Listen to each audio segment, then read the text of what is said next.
You think it's murder? I mean, clearly it's murder. What can I do to help?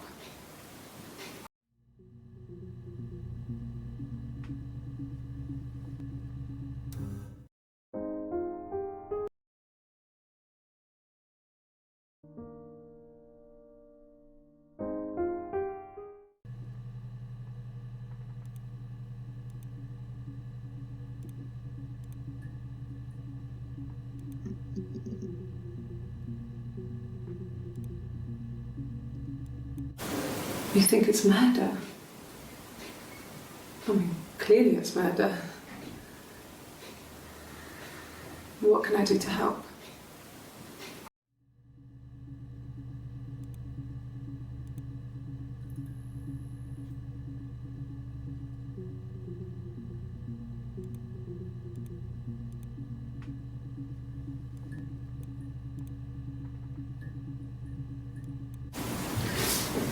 Yeah, that's me.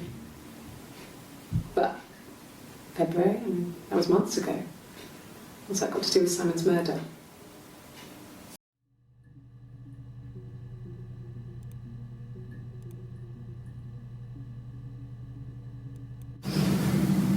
I didn't murder Simon.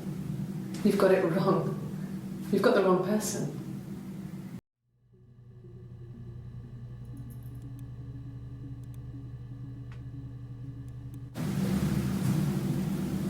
I'd like to speak to a lawyer now. Please. You have no murder weapon. You have nothing. And all these stories we've been telling each other, just that. Stories.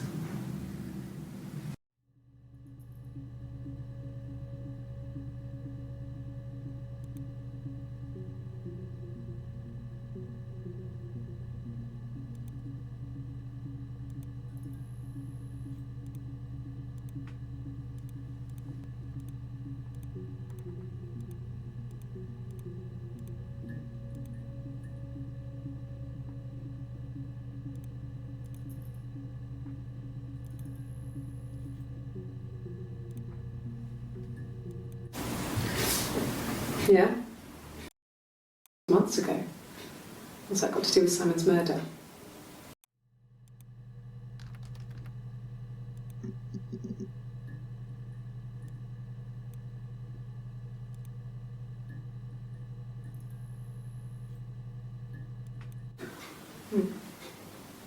Simon Smith. He works at Ernst Brothers Glass. They do windows, all kinds of glass. Simon does the more special work, mirror making, feature windows, artistic things, really beautiful things.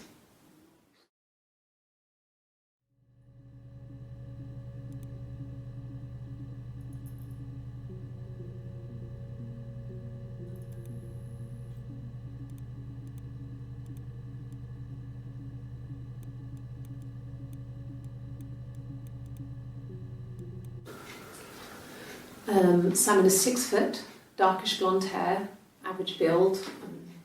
He's clean shaven. If his beard grows, it goes ginger, so he shaves it.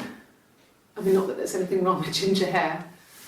I bought a photo. They said a spring photo. This was taken last year on holiday in Rome. It's the best one I have.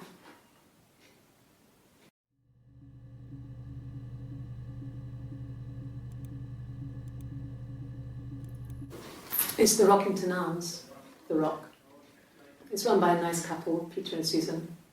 There's some other regulars there that Simon likes to drink with, and the barmaid they're having sometimes, Helen. Peter said Simon had been in and had a few drinks.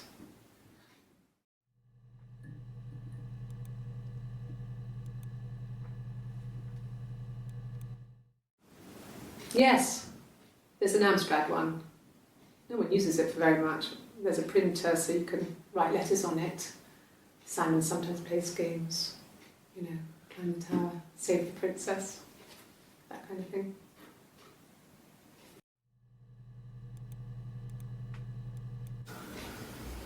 Simon isn't the type to run off or do anything crazy.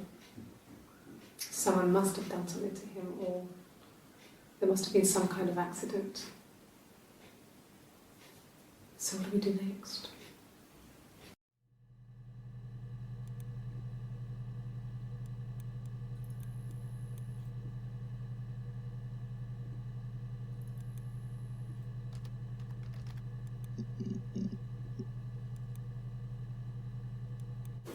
It's the Rockington Arms.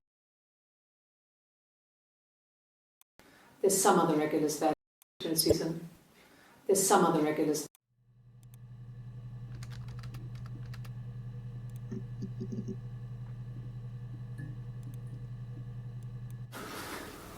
So, it was Friday evening. We had an argument. He left. On Saturday, he didn't come back. I waited all day. He was supposed to go help Eric out with something on the Saturday afternoon. They had a job. He didn't show. So Eric was ringing on the phone. I checked at the Rock, that's our local. They said they'd seen him on the Friday night, but not since. He still wasn't back this morning. It just isn't like him at all. Still not back by dinner time. It's getting dark again. So I decided to come and see you. His parents haven't heard anything either.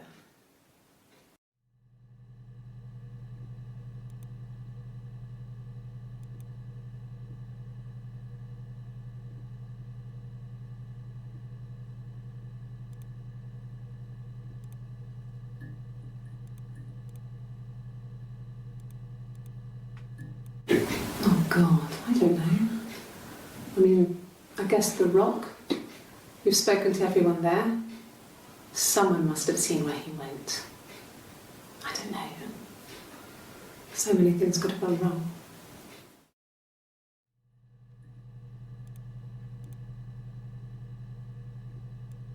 No, no one has been in the last few weeks.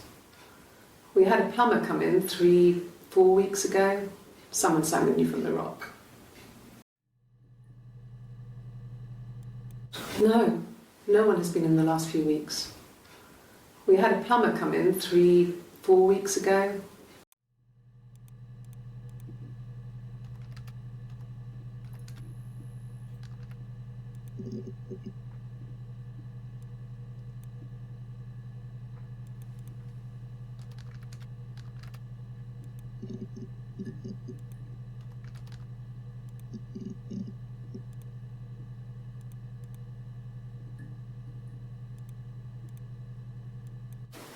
He was wearing a shirt, with a blue turtleneck shirt and jeans. He has a watch. It's a really nice one. That was a gift from his boss, Eric. He had his coat, a long grey duffel coat, like Paddington Bear. He would have taken that with him. It's not in the house.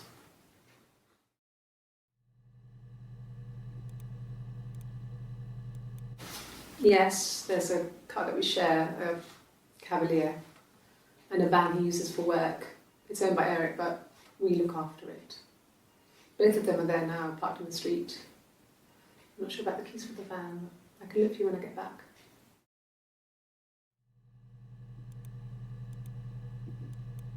Yes, that would be in his wallet. It's a Visa, a silver one. He doesn't like to spend money he doesn't have, so he usually pays with cash, but Eric convinced him to get one.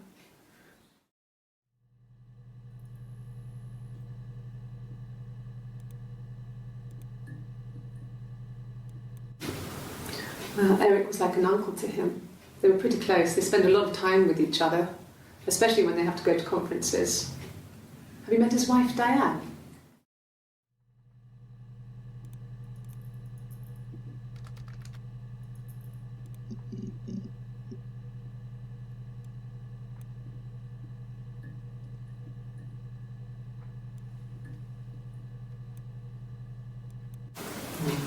Diane is really nice. She helps out with the glaziers, organises the Christmas party, that sort of thing. They have 2 kids, really sweet kids. She used to look out for me when I worked there.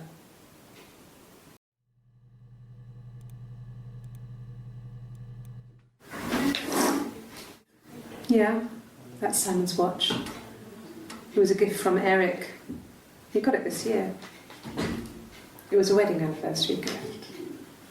Steel. It would have been Diane who chose it. She has really nice taste.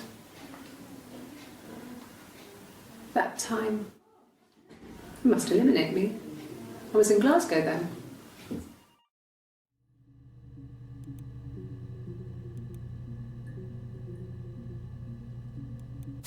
Not really. He would go to the pub. He had his drinking buddies there, but no one ever really came back to the house. Sometimes Eric, his boss, and his wife would come over for dinner. That would be us returning the favour.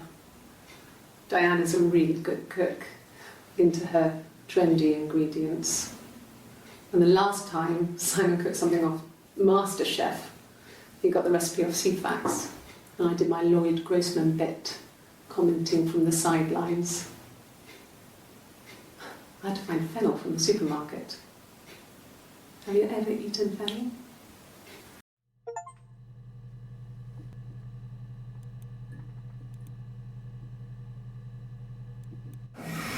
Simon and Eric arguing? No, I can't imagine they'd be arguing. They get on so well. Unless it was something to do with work. Maybe Simon was being too much of a perfectionist. But I don't know. You should ask Diane.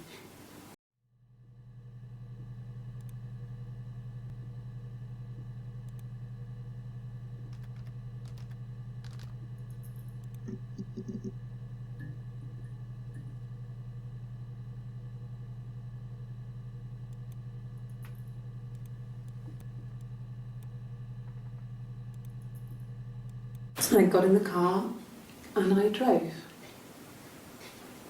I just kept driving north. Just kept going, just wanted to get as far away as I could. When I finally stopped, I was all the way up in Glasgow. I was so tired. I just had to sleep.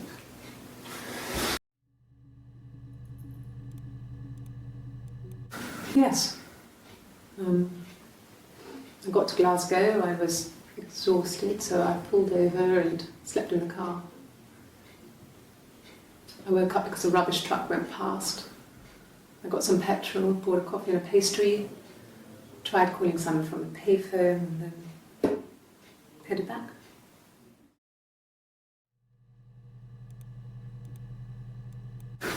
No, I don't think so. Glasgow was deserted that early in the morning.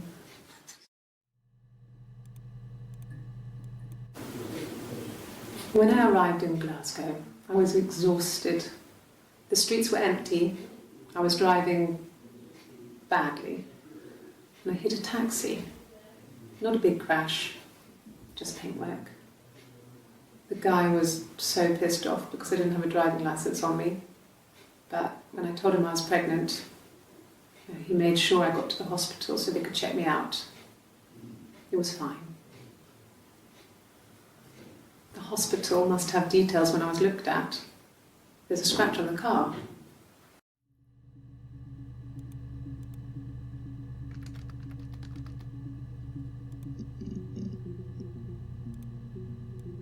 Ask the hospital.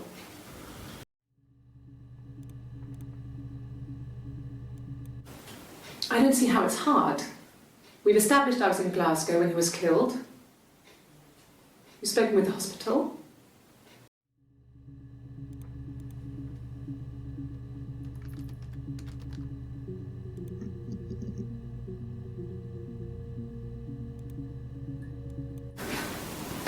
I got pregnant. Both our parents had a big powwow. We weren't even in the room. And they decided we should get married.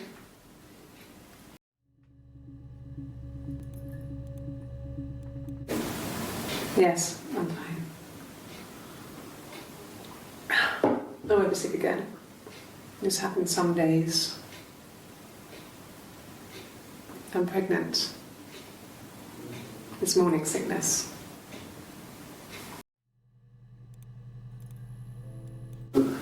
No. Well, yes. You found out on my birthday. I told him I was pregnant.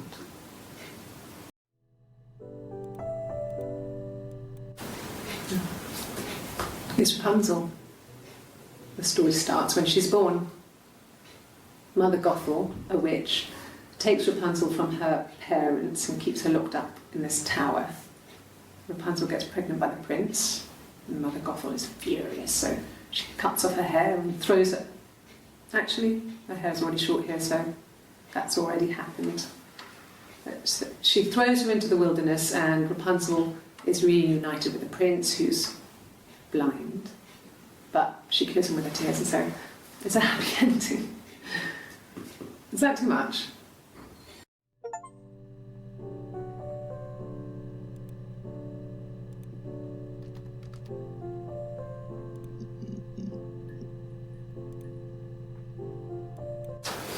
A police station. Yeah, when I was young, we ran away on my birthday. Bob Dylan was playing in London, and we thought we could break into his tour bus and have him take us with him.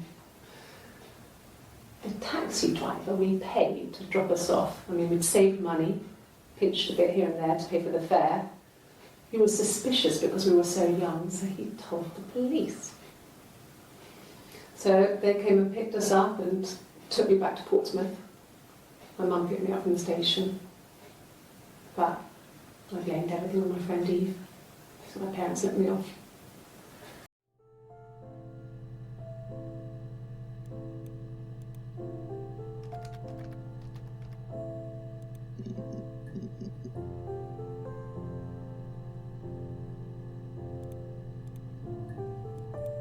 Yes, that's my birthday. Not one of the big ones, but I guess you can see that.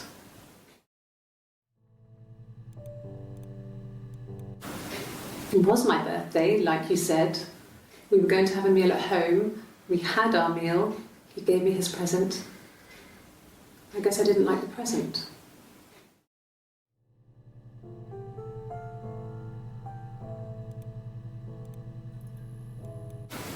From when I woke up.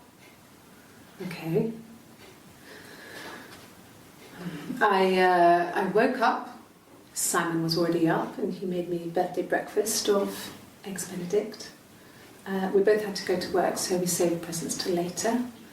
I got to work, had some birthday cake, children sang me happy birthday. Then I came home. The birthday meal was a takeaway, and Simon gave me his present, which I didn't mind. And after that, we talked about the baby. Turned into a big argument. Simon left. I was furious. I wanted to get as far away as I could and get some space to think. So I left.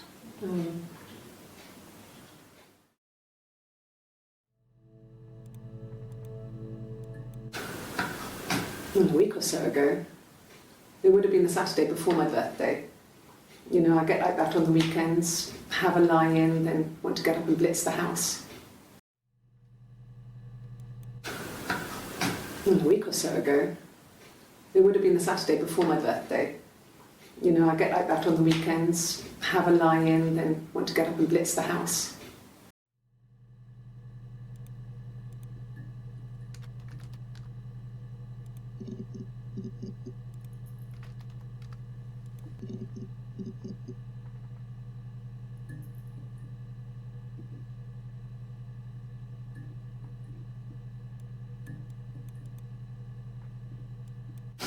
We spent the wedding night in a hotel in Brighton. It would have been too much to do more. We were saving for the baby. It was wonderful to be in a hotel, away from home, just alone together. Since then, we've always tried to get away for our holiday.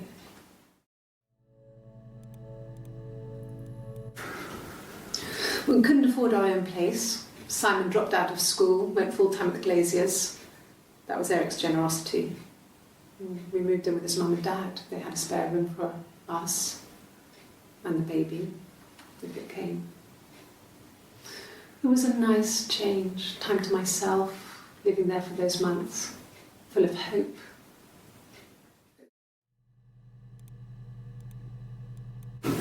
No, I lost the baby. I had a miscarriage at 8 months. We carried on living at Simon's parents until, well, it was only a few months after.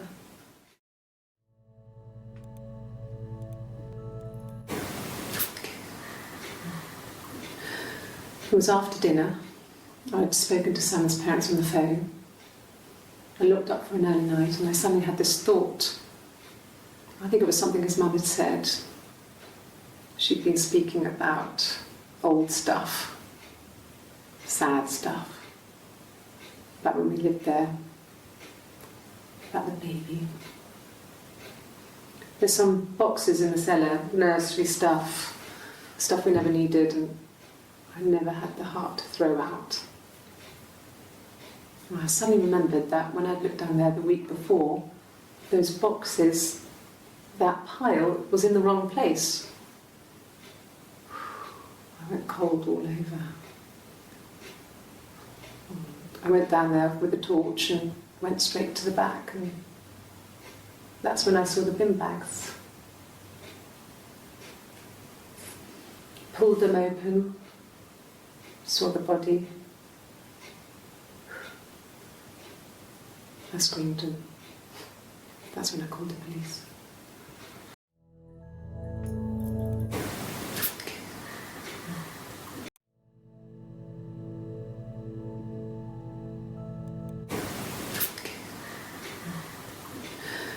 It was after dinner. I'd spoken to Simon's parents on the phone. I looked up for an early night and I suddenly had this thought. I think it was something his mum had said. She'd been speaking about old stuff, sad stuff, about when we lived there, about the baby. There's some boxes in the cellar, nursery stuff we never needed, and I never had the heart to throw out. And I suddenly remembered that when I'd looked down there the week before, those boxes, that pile was in the wrong place. I went cold all over. I went down there with a torch and went straight to the back, and that's when I saw the bin bags. Pulled them open, saw the body. I screamed, and that's when I called the police.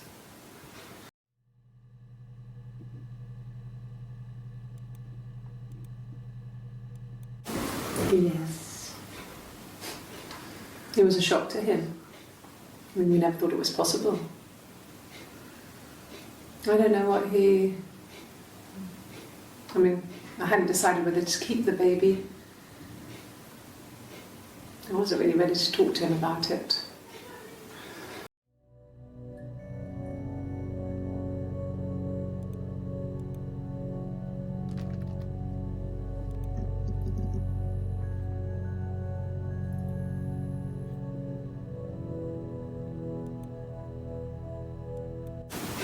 The bruise. I have a really fast metabolism, so stuff like that just comes and goes. I don't know if there's much more that I can tell you that I haven't already told the other policemen. I found the body.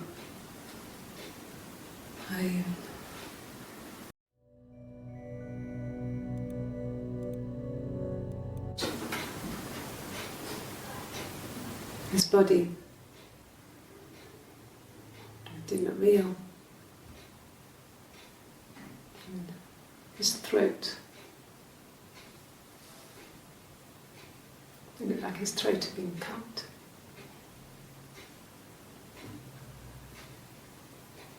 And I didn't see his glasses. He has these thick glasses.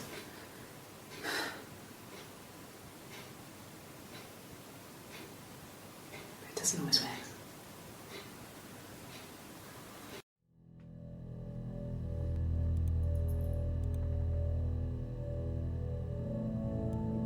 Really? Okay. Here's the rest.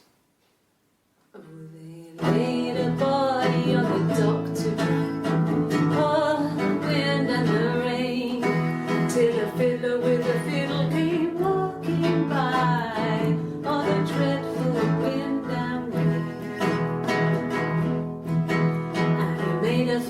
glow of her long hair, or the wind and the rain. Yes, he made a fiddle bow of her long blonde hair, or the dreadful wind and rain. And he made fiddle pegs of her finger bows, or the wind and the rain. Yes, he made fiddle pegs from her finger bows, or the dreadful wind and rain. And he made a fiddle out of her breastbone, or the wind and rain. The sound could pierce a heart of stone, or the dreadful wind and rain. But the only tune that the fiddle could play was, oh, the wind and the rain. Yes, the only tune that the fiddle could play was, oh, the dreadful wind and rain.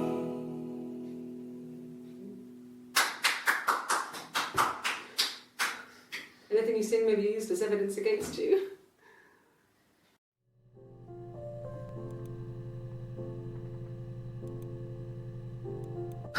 Can you imagine? I tried to get pregnant too, but it didn't happen. I slept with so many boys, men. My body refused. I think my period stopped because hers had. I was pretty ill. I mean, how could we stay the same now? Felt like Hannah had really fucked things up. Set us down separate paths. We had become different.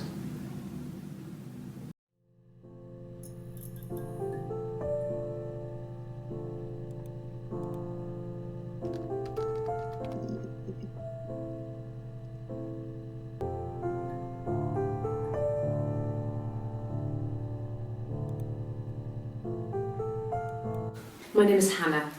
H-A-N-N-A-H. It's palindrome. It reads the same backwards as forwards. It doesn't work if you mirror it though, it's not quite symmetrical, but well, I mean, you get the idea. Sorry. Hannah Smith, I live at 31 Gladstone Street.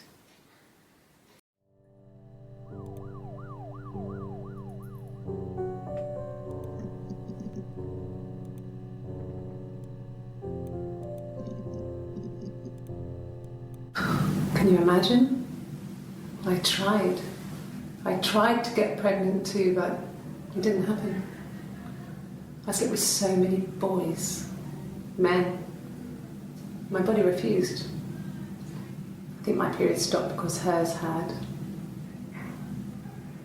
I was pretty ill. I mean, how could we stay the same now? Felt like Hannah had really fucked things up. Set us down separate paths. We had become different.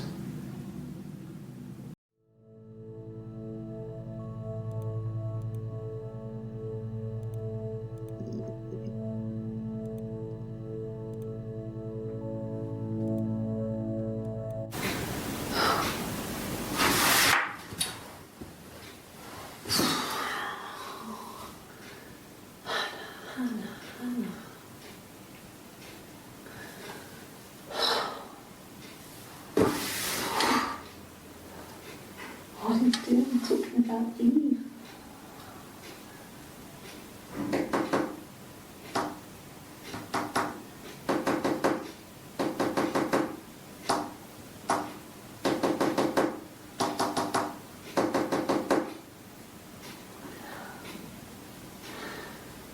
Poor Simon.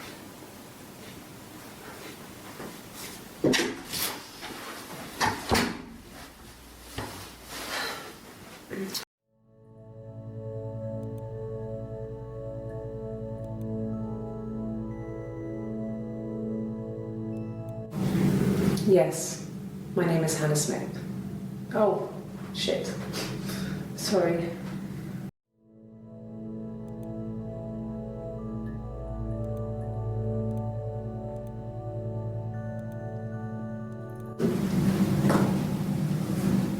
Across the road, where my parents first lived there, was a midwife called Florence. When Hannah was born, I was born at the same time. The midwife was there to help. I'd been throttled by the cord, probably wrapped around my neck by Hannah.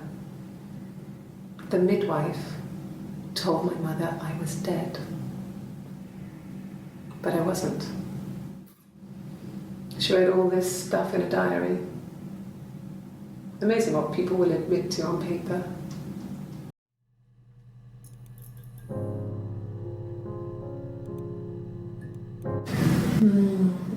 She recognized me from the window. She told me to come inside, and she hid me. They had made the attic into a place where Hannah could play. There was a dollhouse. She hid me up there. No one else ever went into the attic. It was her place.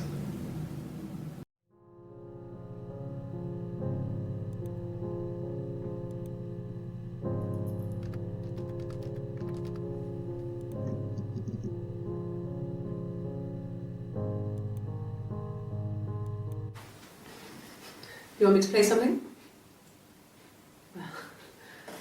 I'm not the world's greatest guitar player. Okay?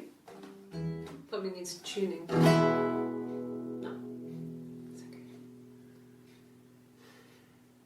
How about a traditional ballad? Should be right up your street.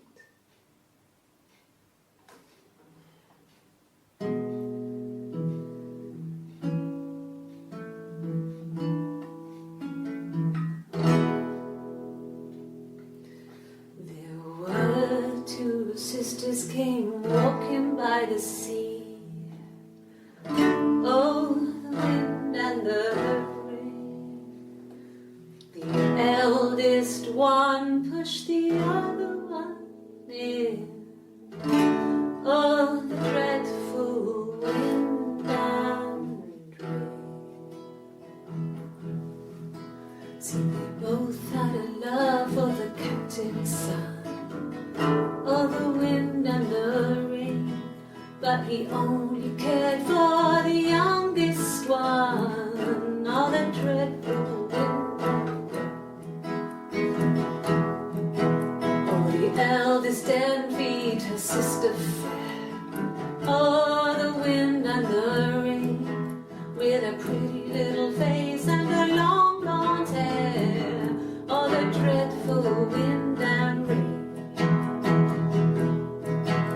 She pushed her in and held her down. Oh, the wind and the rain watched her as she slowly drowned. Oh, the dreadful wind and rain. Oh, she floated up and she floated down. Oh, the wind and the rain floated till a ship came by. Oh, the dreadful wind.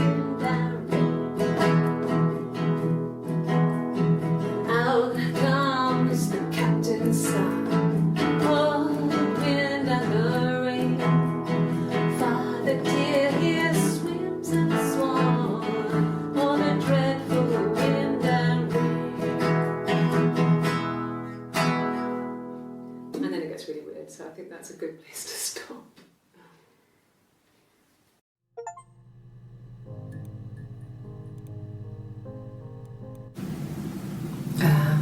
When she went home, Simon had a birthday tea waiting.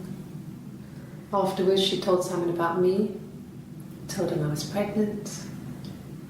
She wanted me to move in with them, this sister he didn't know she had.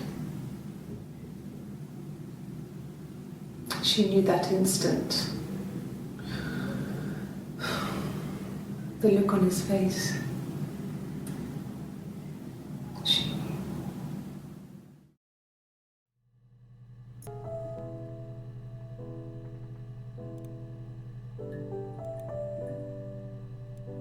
She sent him out the house, kicked him out, called me up, crying, and I went round. I guess I had a feeling I could hear something was wrong in her voice, but I wasn't sure what it was. She called me sister on the phone. She never calls me that.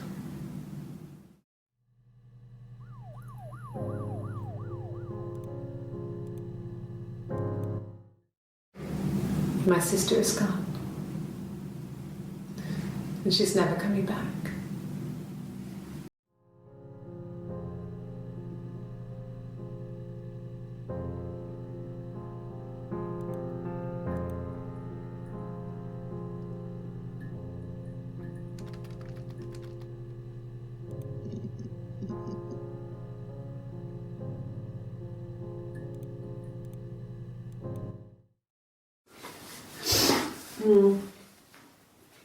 I left the next day, Saturday. I slept for a few hours in the car. And when I woke up, I came straight back. Simon wasn't returning my calls and I wanted to try and make up. I got back to the house and Simon wasn't there. And I... Excuse me. Is there a bin?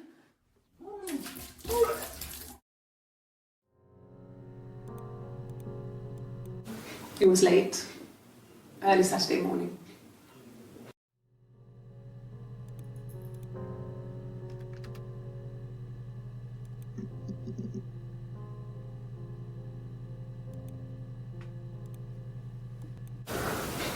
Well, my friend Eve.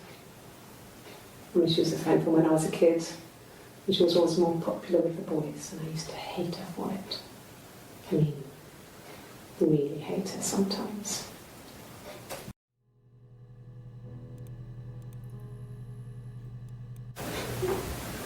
Yes, we'd fight. We fought on the beach once and I held Eve's head underwater. There was no one else around. It was at the far end of the beach and I held her head under and I kept it out. And for a moment, I just wanted to kill her and watch her drown. But that was it. It was just a moment. We were made up after. It was a love-hate relationship.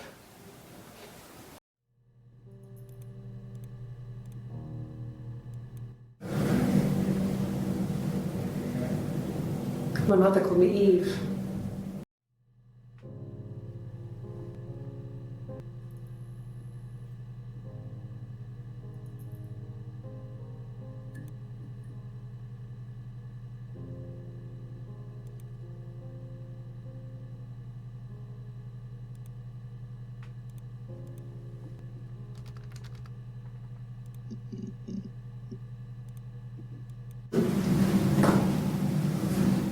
Across the road, where my parents first lived there, was a midwife called Florence.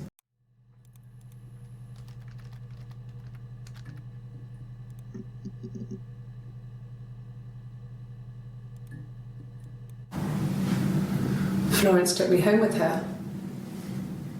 Mother hadn't been expecting twins and had a healthy baby. I guess she was just happy for Florence to clean up. Take away the evidence that this was anything but a happy occasion.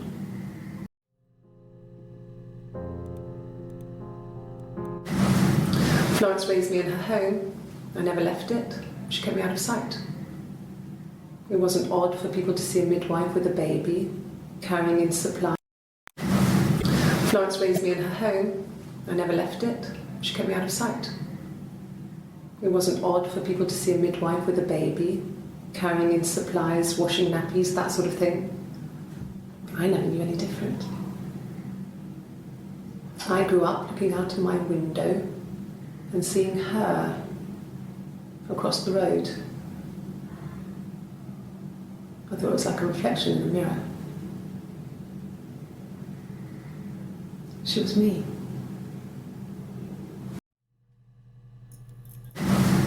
Florence raised me in her home. I grew up looking out of my window and seeing her across the road. I thought it was like a reflection in the mirror. She was me.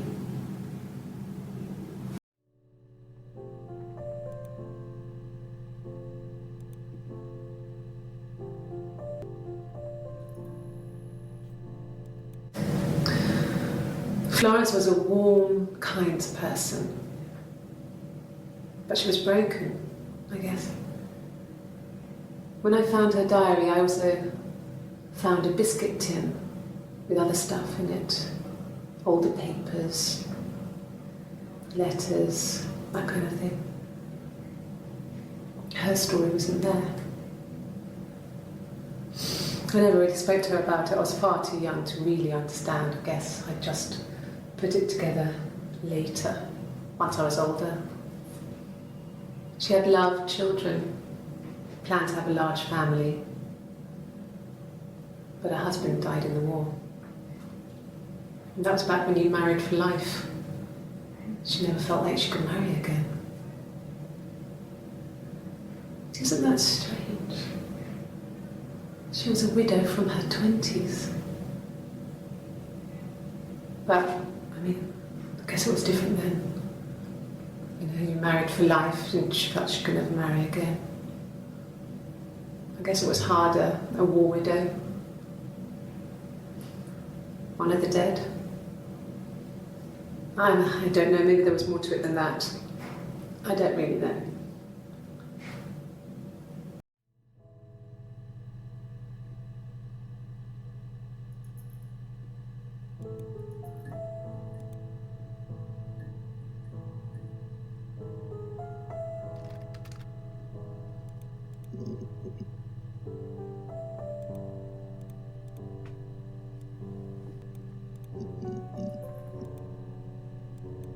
No, it was just me and her. Eve was the name they were going to call their first child. They talked about it and were going to try when he came back. Florence's family had a history of firstborn girls, so they were convinced it was going to be a girl. It's hard to know if this is all true. These are stories I remember that I read when I was a child. Maybe I misread, maybe I misunderstood. Sometimes it's hard to remember what happened last week.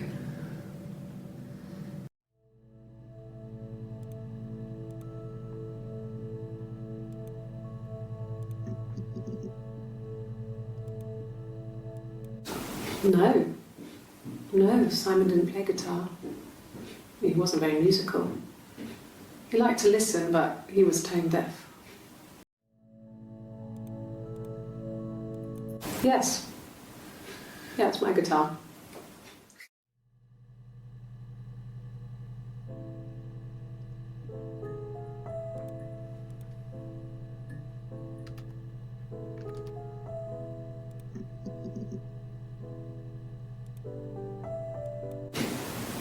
Twins? Really? Are you really asking me that question?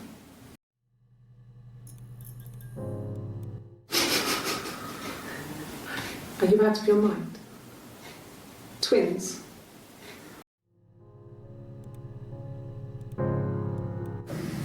There were always princes and princesses.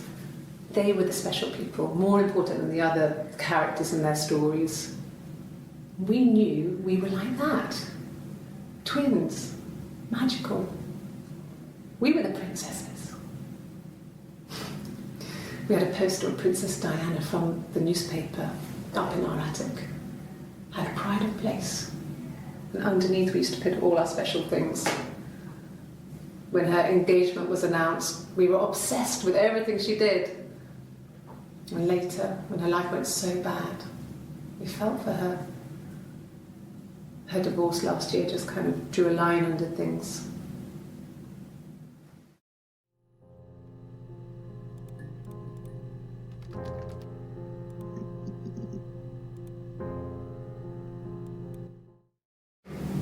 My sister is gone.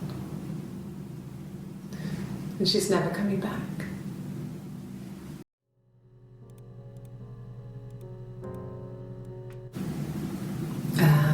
When she went home, Simon had a birthday tea waiting. Afterwards, she told Simon about me, told him I was pregnant. She wanted me to move in with them, this sister.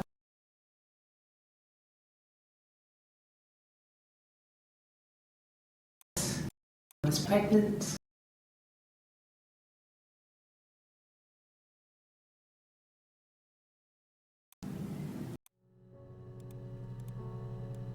She sent him out the house, kicked him out, called me up, crying, and I went round. I guess I had a feeling I could hear something.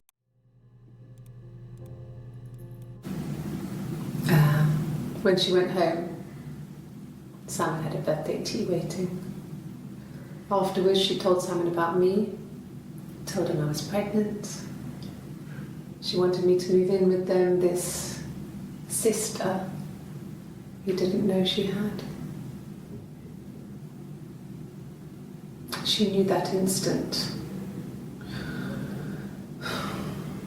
The look on his face. She knew.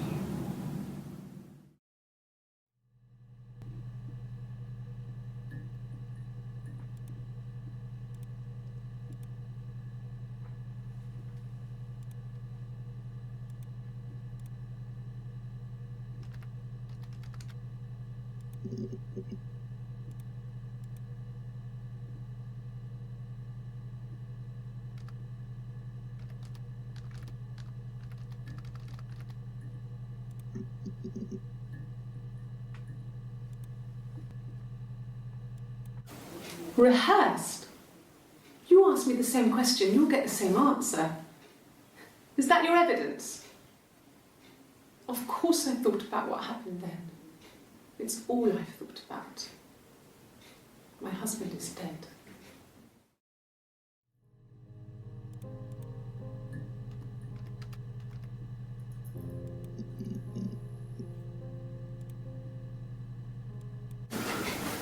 I guess you could call it that, but we were both happy to get married. It was a beautiful wedding.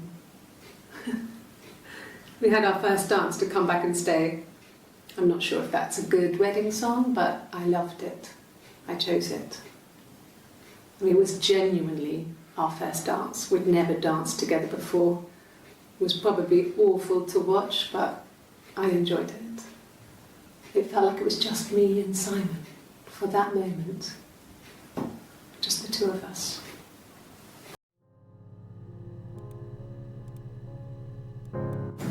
It happened very quickly.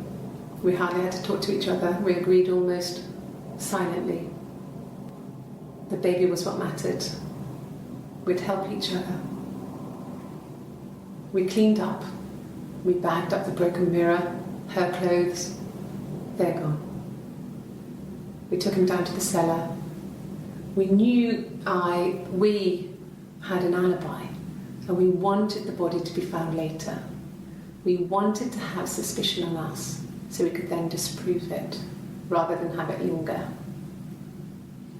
Better to keep the body in the house than risk being seen with it. The watch, that was my touch, to make sure the alibi stuck.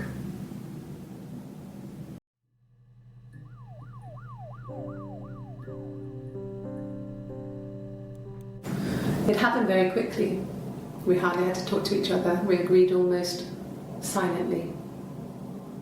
The baby was what mattered. We'd help each other. We cleaned up. We bagged up the broken mirror, her clothes. They're gone. We took him down to the cellar. We knew we had an alibi, and we wanted the body to be found later. We wanted to have suspicion on us, so we could then disprove it, rather than have it linger. Better to keep the body in the house than risk being seen with it.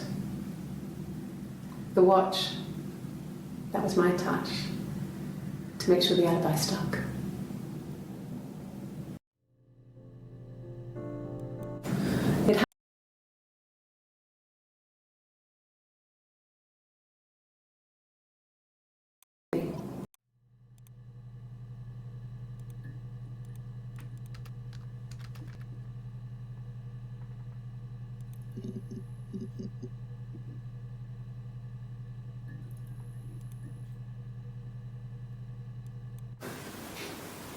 No. No. The whole thing was wrong. The bags, I think they were from our kitchen, you can probably check that. We never go into the cellar. It's just a place we put things we don't need. Dad used to grow mushrooms there. The bags were taped up. I think it was parcel tape, but I think it was ours.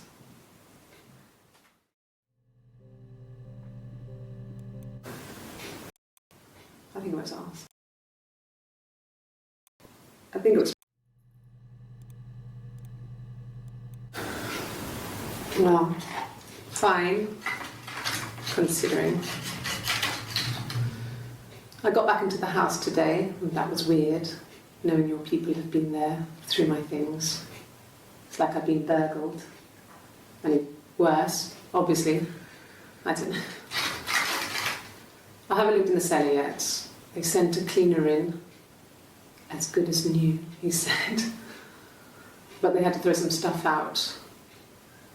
Couldn't get the blood out. And I'm still waiting to hear from the coroner so we can get a date set for the funeral. It's going to be a cremation. So,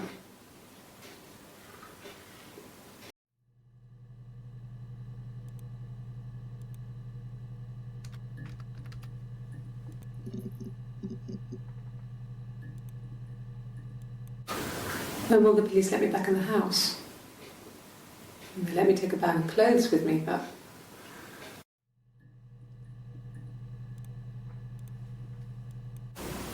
okay. I parked up on the street. It was busy, so I had to park down the end of the road. Walked up, knocked on the door, no answer. I took my keys out of my bag and unlocked the door. The main lock was unlocked. You can tell because the key doesn't turn when you try to turn it to the left. I walked in. Simon's coat wasn't on the peg. I couldn't see his shoes in the shoe rack. I shouted out. I walked straight into the kitchen because he usually sits in there to have a cup of tea and read his paper, but he wasn't there. I touched the kettle, it was cold. I looked quickly in the living room, nothing. So I walked upstairs to the bedroom, and he wasn't there. I didn't search for him because it was pretty clear he wasn't there. I had a shower. The phone rang whilst I was in the shower. I didn't answer it. I think it was Eric. Then I was just exhausted. So I lay down on the bed and I fell asleep, though I didn't mean to. I woke up a couple of hours later and I was surprised to see no one in the bed next to me. And then I remembered where I was and what had happened. That's when Eric called again. This time I spoke to him. Then I called Doug and Eleanor. And then I decided to come and see you. That enough?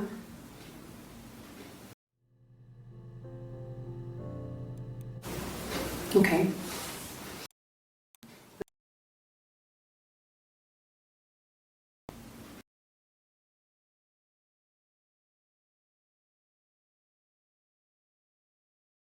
I woke up a couple of hours later and I was surprised to see no one in the bed next to me. And then I remembered where I was and what had happened. That's when Eric called again. This time I spoke to him. Then I called Doug and Eleanor. And then I decided to come and see you. That enough?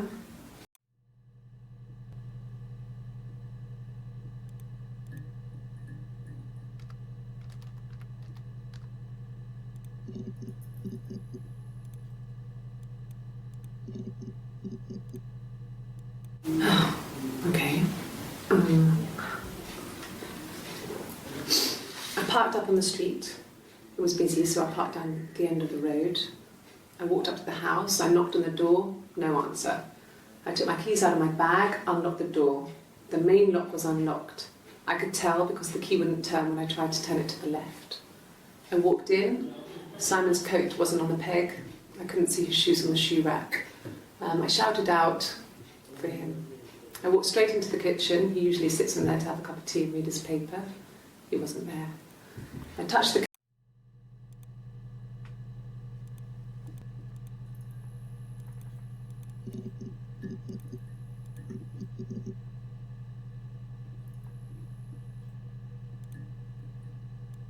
Yeah. I've been round to Doug and Eleanor's and they're very worried. I feel sorry for them.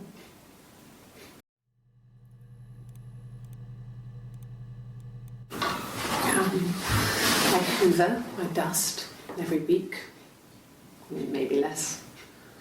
I once asked Eleanor how often I should dust, and she said, if people ask, tell them you do it once a week, but every few weeks is okay.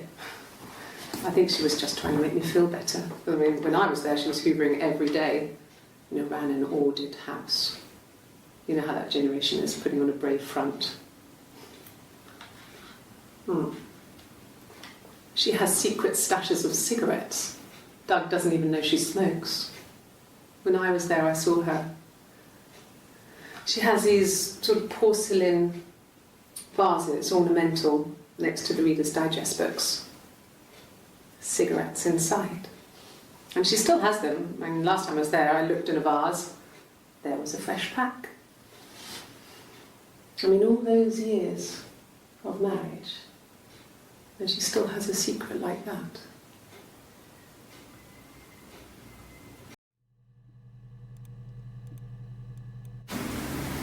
Yeah. 1984 was an awful year in the end. We were living at Doug and Eleanor's. I lost the baby at the end of spring and my parents died in the summer. It was a hot summer, a heat wave. So when they discovered the bodies, it was just awful. Because of the circumstances, them dying together like that, they brought in a lot of police. A forensic entomologist. I had to look that up. It was because of the heat. It was just awful.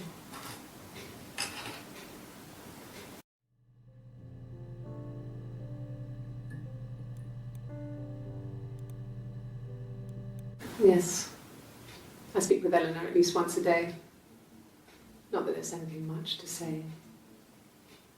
It's more just...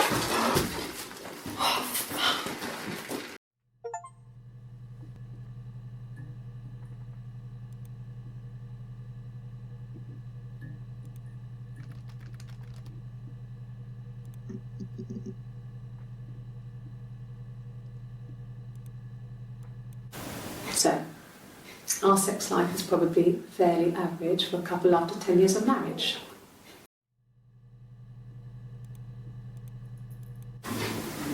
Simon was very moral about that sort of thing. He wouldn't just walk out there and sleep with anyone. He wasn't that kind of guy. He took his marriage very seriously.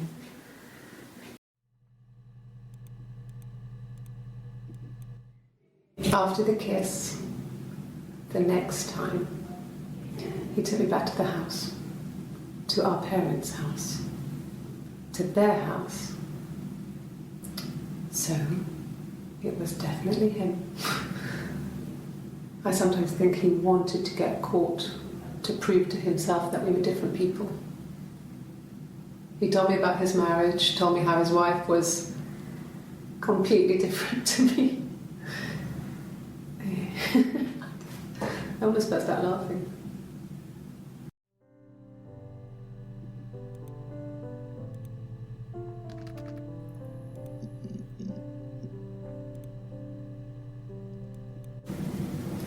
Mum and Dad never knew what was going on. We got so good at it. We were so in sync that we'd use each other to cheat. If one of us had a hangover, the other one would go to school. Whoever was best at a subject would sit the exam. There were lots of differences between us. Some things one is better than the other at.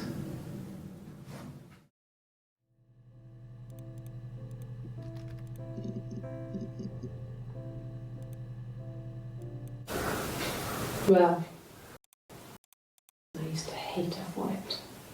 I mean, really hate her sometimes.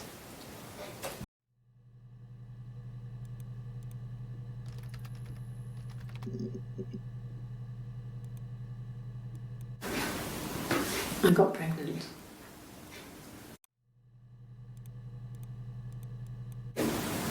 Yes, I'm fine.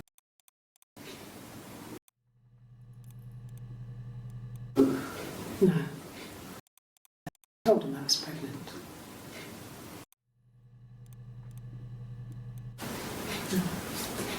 It's Rapunzel. I got it. When I arrived in Glasgow, just paintwork, so people could check me out. The hospital.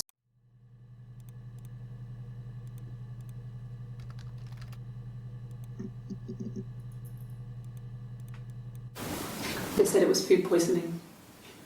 There was something in the food they ate. My dad liked to pick mushrooms, grow them too.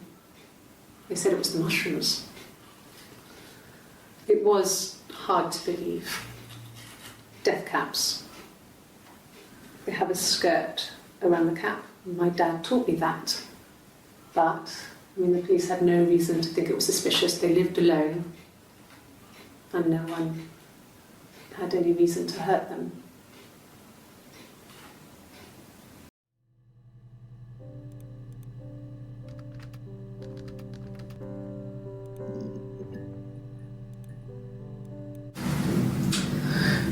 I was living in the attic.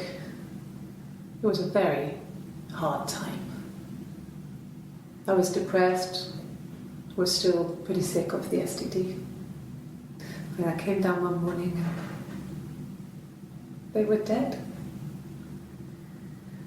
They were in bed and both had been sick. They'd thrown up a lot. And I'd slept through it.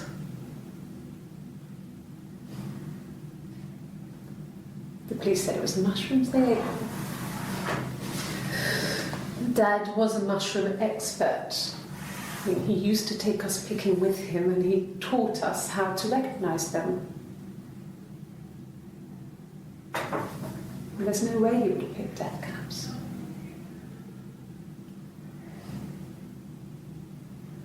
But the police believed that's what happened. They never even looked in the attic.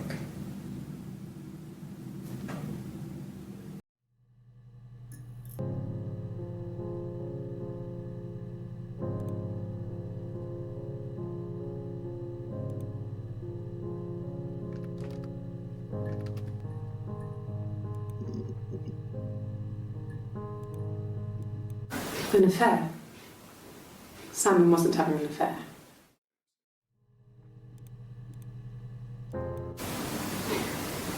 You're reaching here. Oh, I don't know why. No, I've never cheated on anyone. I've never taken anything from anyone. Simon is dead. But I have my baby to care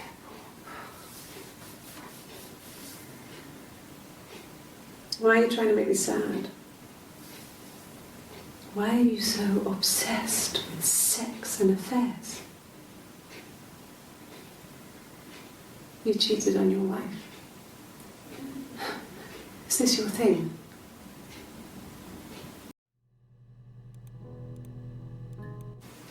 And what did your wife do? She didn't kill you. You think I killed Simon because he was having an affair? Well, I didn't kill him.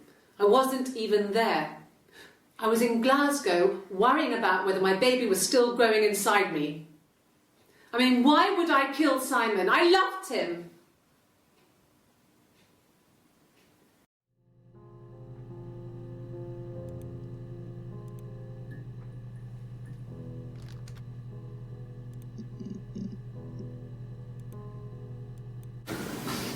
I got a job to contribute, Doug knew someone and I got a job as a dinner lady at the primary school. They said it didn't matter if I could cook or not, just don't poison the kids. So you see, it's always been complicated between me and Simon. It's never just been the two of us, there's always been pressure.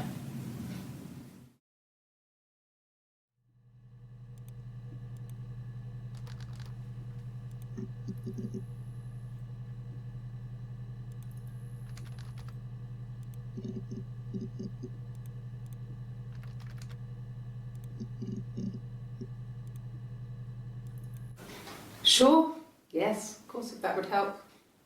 Will you phone the house to let me know when you want to come round? Then I can make sure that I'm there.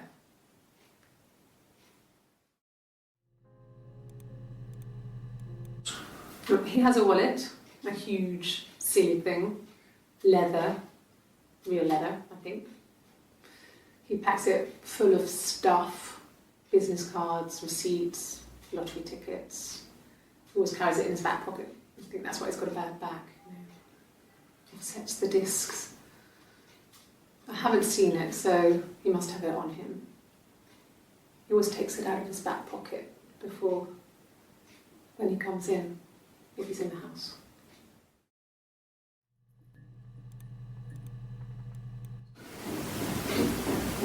I wasn't in the house.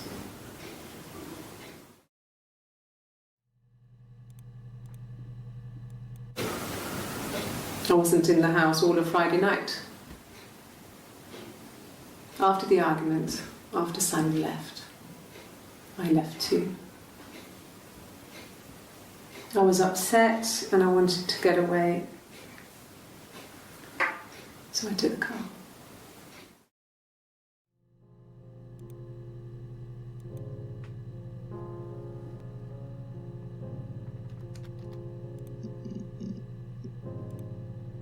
Yeah, I pulled over and slept in the car. This was just by the side of the road. I was exhausted.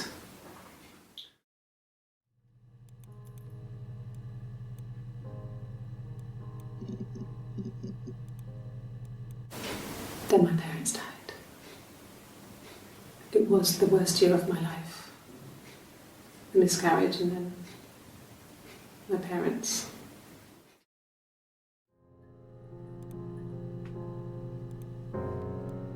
Yes, I inherited it from my parents, so it made sense to move back, me and Simon.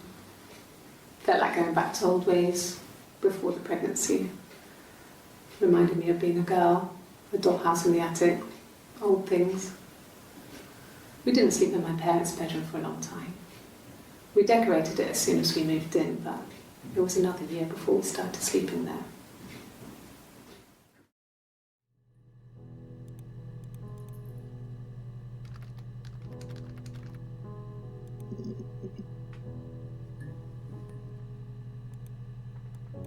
Yeah. They'd gone to bed feeling ill, thinking it was flu or something.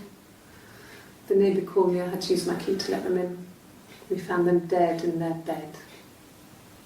And they'd been there for days, no one had noticed. Just awful. It was so soon after my miscarriage, the worst year of my life. I'd been so happy to get married, and after that it was just like, fuck.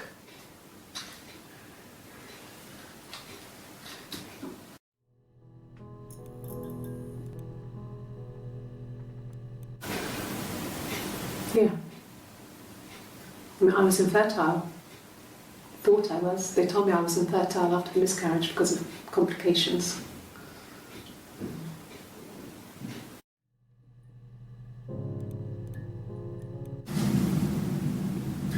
Hannah had a miscarriage. This was late in the pregnancy and it left her infertile. Felt like the universe had corrected its course. We were aligned again. But Hannah and Simon were still living with his parents. They were married. Simon had a job at the Glaziers now. Eric had given him a full-time position after he left school. And then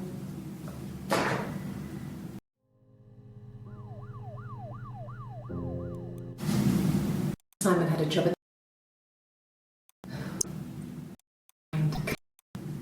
corrected its course.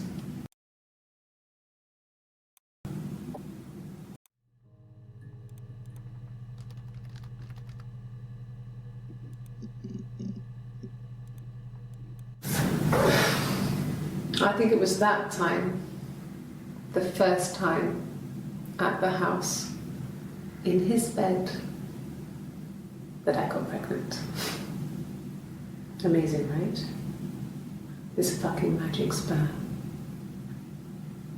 And they say lightning doesn't strike twice.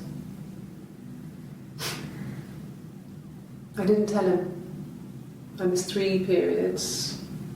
I had pretty irregular periods anyway, but 3. I had always thought we were infertile. Both of us. I didn't tell him. Just waited. Hannah and I were meeting for our birthday, and I told her because I thought she would be happy for us both. I think she was.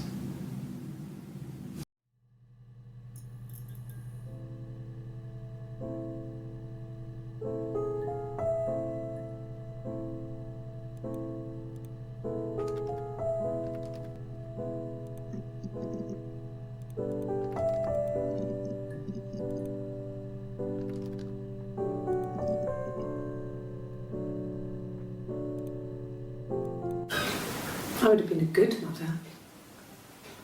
I was young, but I would have been a good mother. She was a girl, by the way, the baby.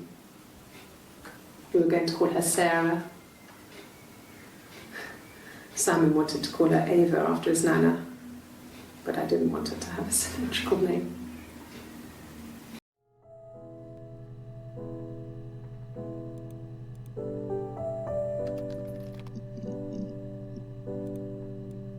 A mobile phone? Yeah.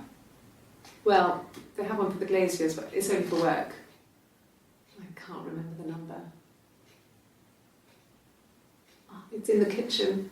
I saw it plugged into its charging cradle.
I sleep on the right side of the bed as you come in from the door. You can tell because I have 2 pillows and he just has 1.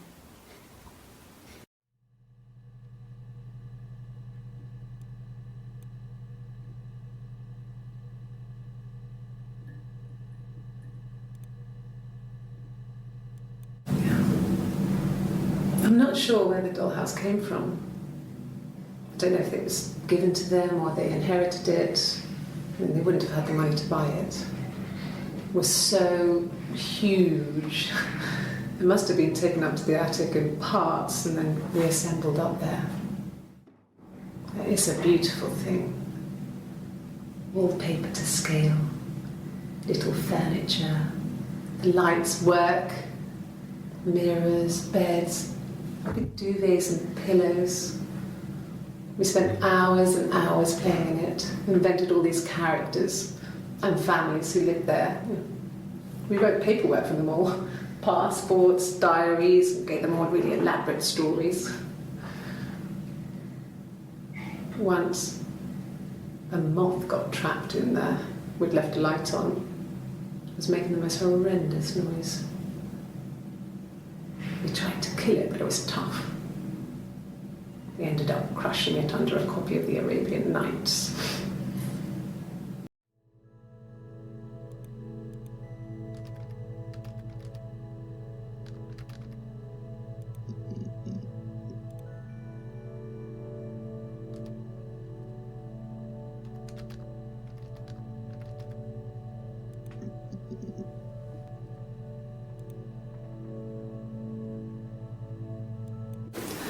No, he was as shy as me.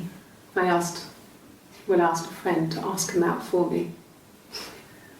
We had our first date at the Odeon in North End.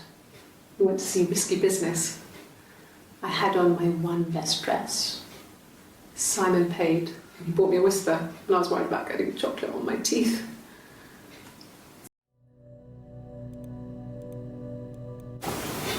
Simon's parents offered to put me up, but I didn't think it would be a good idea. It would be too sad. Not right now. I'm staying at a friend's.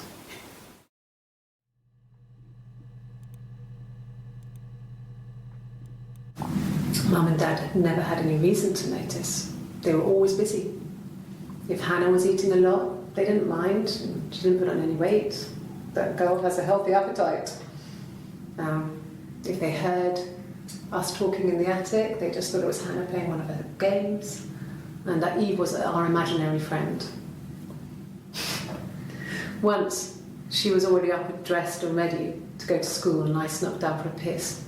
Mum saw me in my underwear, she went mad. Get dressed this instant! So I ducked into our bedroom, and seconds later, out came Hannah, dressed and ready. My mum was amazed.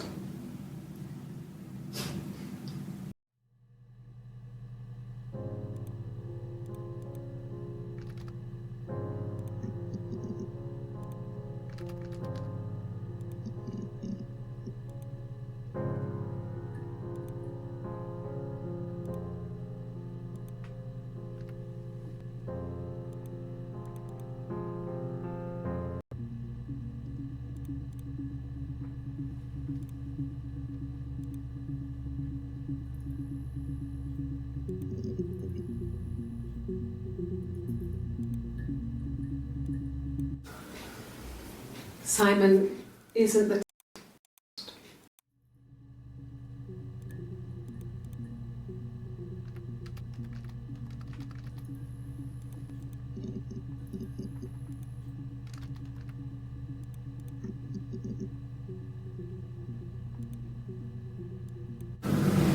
fairy tales. Stories about lost princesses, evil witches, magical mirrors and lost children. So you see, even before I knew the truth, I'd found it in those stories.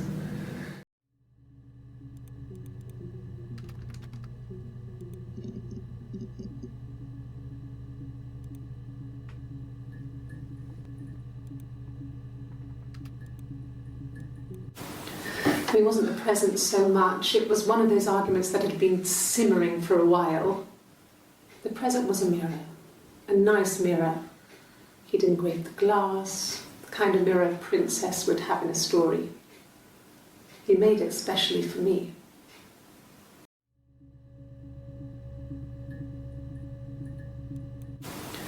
It wasn't the present so much, it was one of those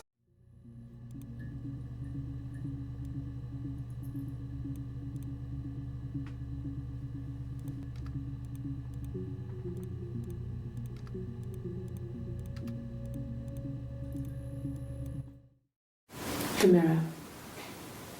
I can't remember. I put it somewhere safe. Upstairs, I think. I haven't looked at it since.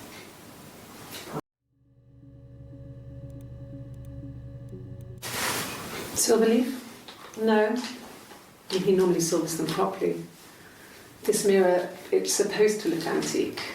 The reflection isn't as good. It's the perfect mirror for someone who doesn't like to look at their own reflection.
Black coffee, thanks.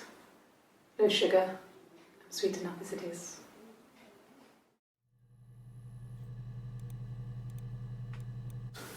No, he doesn't have any tattoos. He has a scar down here near his stomach, past his hip. Cut himself with some glass. That was before, a long time ago. He looks just like the photo. He's not got his glasses on here though. He takes them off for the camera. But he needs them to see properly, you know. He has to read a newspaper or a menu in a restaurant. Not books so much, or watching TV. He likes TV.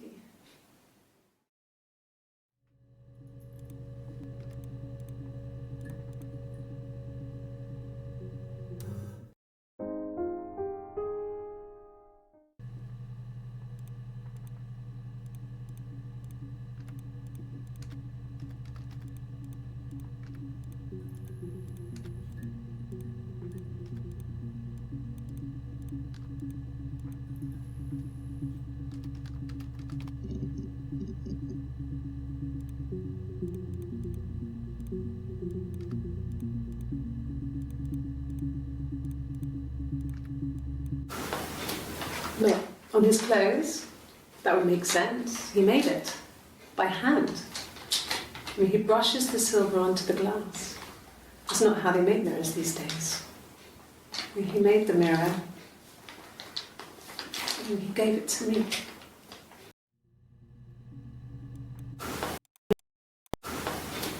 Well, on his clothes, that would make sense.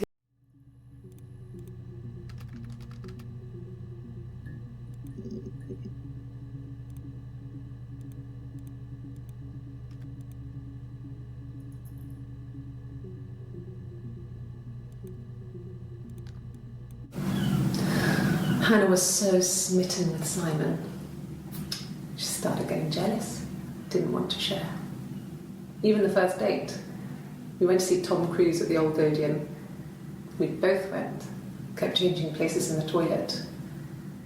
We only had one best dress, so we had to keep swapping clothes. Must have thought we had terrible bladder problems. The next date, it was my turn. At the end, I let him kiss me. But that was it. We didn't want another Carl in our hands, and the Ouija board had said to hold back. After that, it was Hannah's turn, and she slept with him. Broke the rules. Deliberately broke the rules. She wanted to be the first to sleep with him. I mean, that's when she got pregnant. From that one time.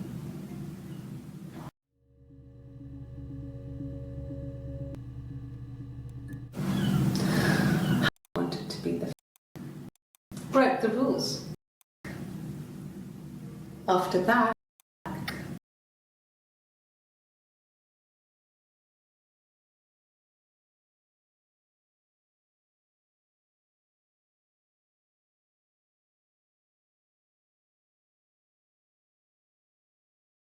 my turn.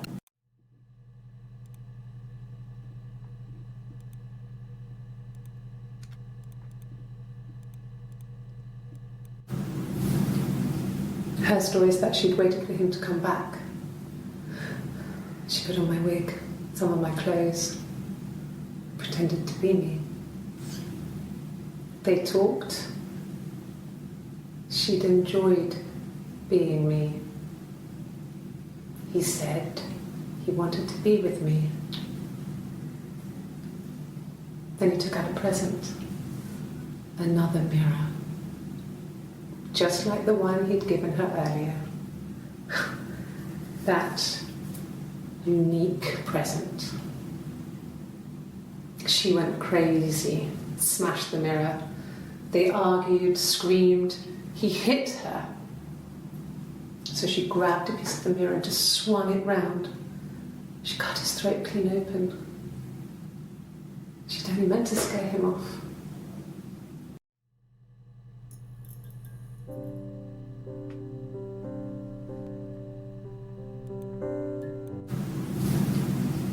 Her story is that she'd waited for him to come back. She put on my wig, some of my clothes, pretended to be me. They talked. She'd enjoyed being me. He said he wanted to be with me.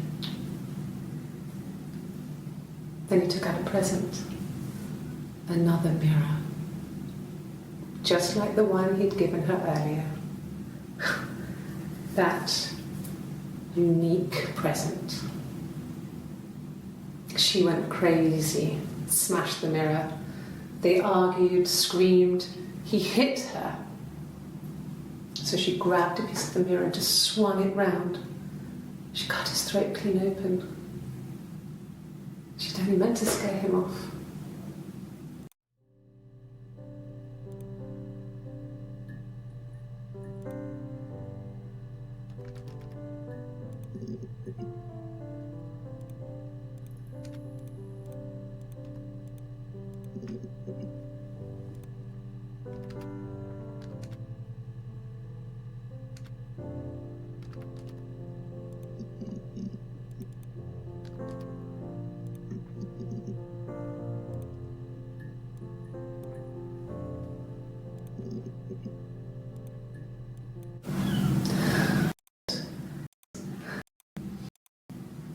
But that was it, to hold back. After that,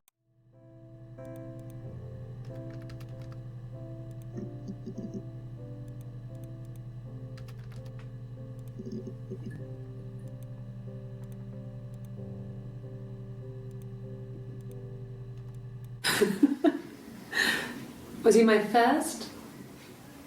No need to be so coy. No, he wasn't my first. That would have been Carl. He was a local boy in a band. He was a bit of a shit, but he was sexy. We were 15.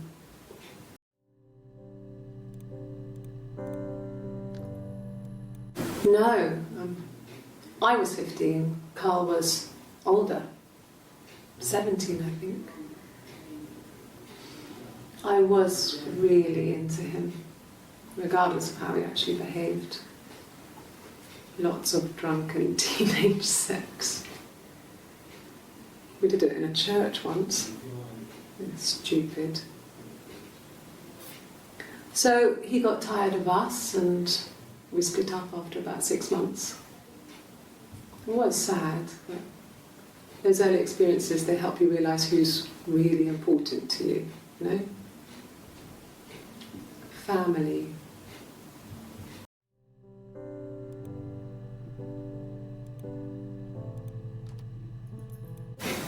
Family. So, Carl fucked off, and then there were other boys here and there, and then Simon.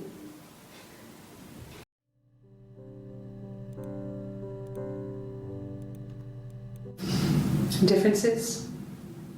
She's a better driver than me. She passed the test for us. I tried to take it and nearly crashed the car. Learned that you can't rely on confidence to get you through everything. She is the shy one. She was especially shy around boys. If Hannah liked a boy, I would have to pursue him. It was that way with Carl. Hannah met him first. She had such a crush. I let him take my virginity after a night that his band had played at. It got difficult. When I was with Carl, we would have sex, but Hannah couldn't let him see she was a virgin. She had lots of excuses. After a while, we decided that I should take Hannah's virginity. It's not that different to a bruise, pulling a tooth, a graze. We used a hairbrush. After that, we took it in turns, though. I was always the one who seduced the boys. Until Simon.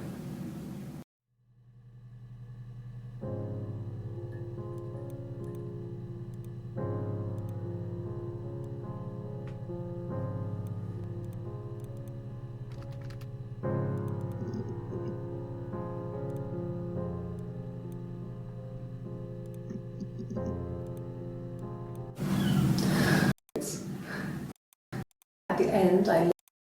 We didn't go back. Both went. Even the first date. We went to see Tom Cruise.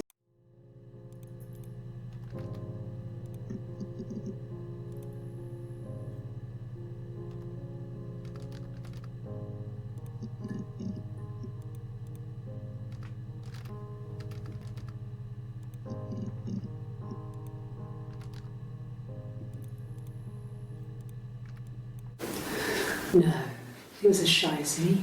I asked a friend to ask him out for me. We had our first date at the Odeon in North End. We went to see Risky Business. I had on my one best dress. Simon paid, and he bought me a whisper. I had on my one best dress. A whisper, and I was worried about getting a job.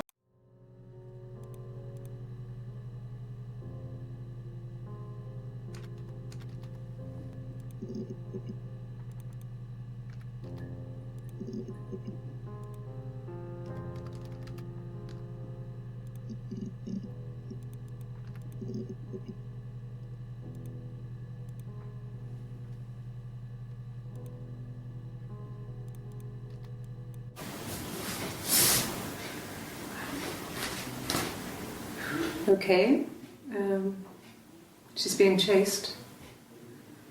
They're trying to catch her because she did something bad. I guess she broke the rules. Or maybe they think she did something bad. Maybe it wasn't her fault.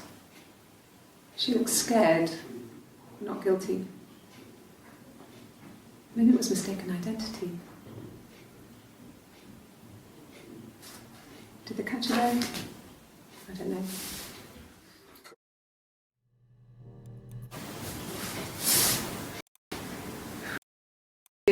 Because I guess maybe it was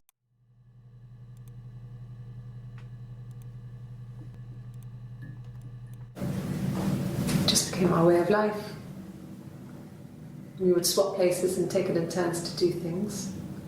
It just became our way of life.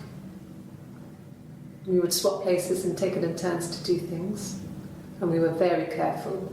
Whoever had been out that day would come back and write a detailed diary so that we were on the same page. We had a list of rules that said what we could and couldn't do in any given situation. It was exhaustive. We lived a second life through those rules. Rules for things that could only ever happen inside our imaginations. We would consider all the permutations of future events and agree rules to walk our way through them.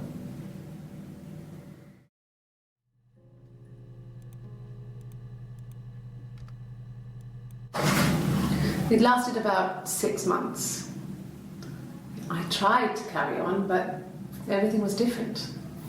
Hannah insisted I not pretend to be her around Simon, let alone sleep with him. We didn't share him like the others. The rules had changed. Me living in the attic had become weird in a way it hadn't been before.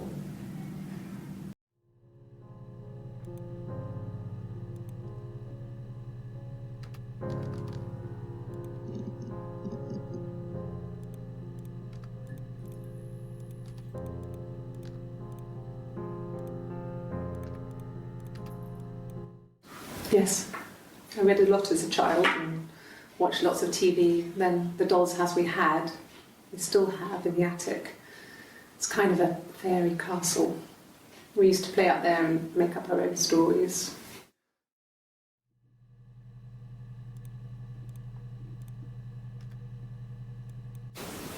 Could the hairs have come from somewhere else? I mean, could they... We have a lot of dolls in the attic. There's a Rapunzel doll with long blonde hair. Could they have come from there? Could the hairs have come from somewhere else? I mean, could they... We have a lot of dolls in the attic.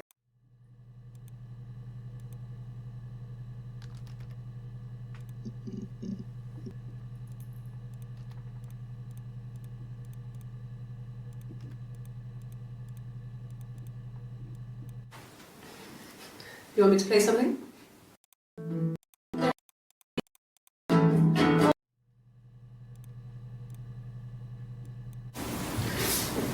Yeah, that was months ago.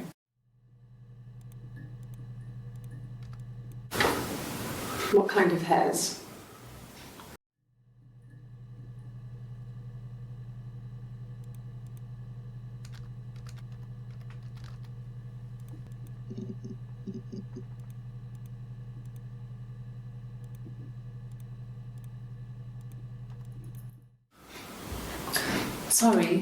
Sorry. The picture, the way it's drawn, just reminded me of the books we used to read as children.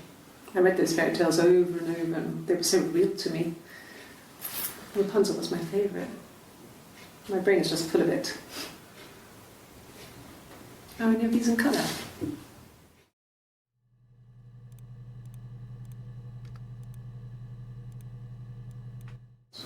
Did I pass? Sorry, I messed it up with all that Rapunzel stuff. Do you need me to do that card again?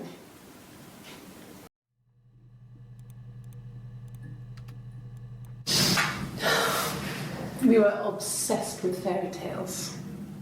Not just the pretty ones, but the traditional ones. They were dark and real, bizarre and violent. Felt like life. We had this huge old book that I think Mum must have bought from a library sale. The illustrations had thin tracing paper over them to protect them. They were in colour, shiny plates. At the front of the book was an index of illustrations. We read that more than the actual stories. We'd read aloud the captions and flip between the pictures. There was something intimate about peeling back the tracing paper, undressing the pictures. Rapunzel's hair is cut. The eagle plucks out his heart. The princess pricks her finger.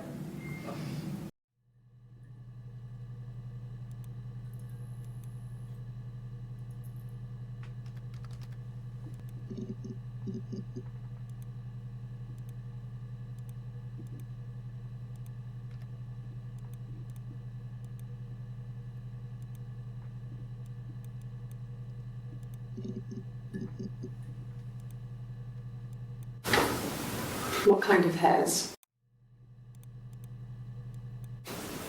Could the hairs have come from somewhere else? I mean, could they... We have a lot of dolls in the attic.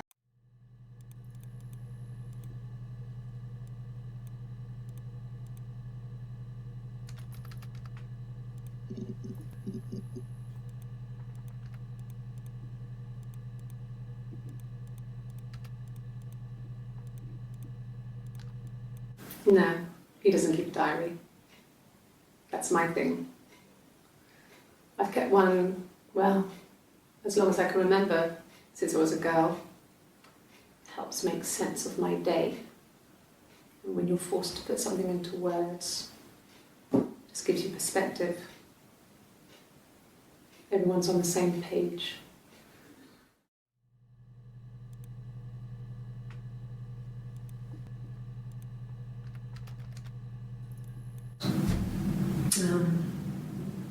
When I was 8, Mother died. She slipped down the stairs. It was an accident. I had read a diary at that point and I knew she wasn't my real mother. So I burned the diary that day and I left. Walked out and across the street.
No.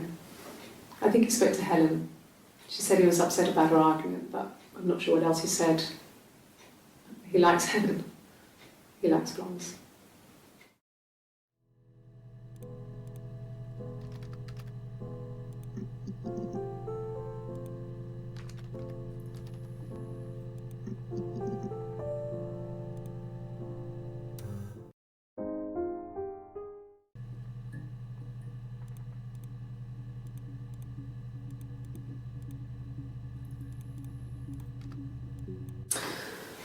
This other person doesn't exist. I don't know what the blonde wig is, but it could be anything. Have you looked at the cat flap?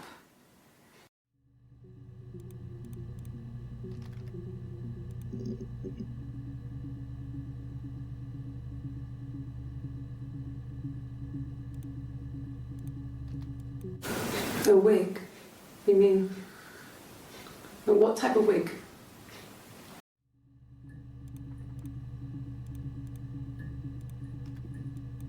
No, I've never worn a wig. What kind of wig?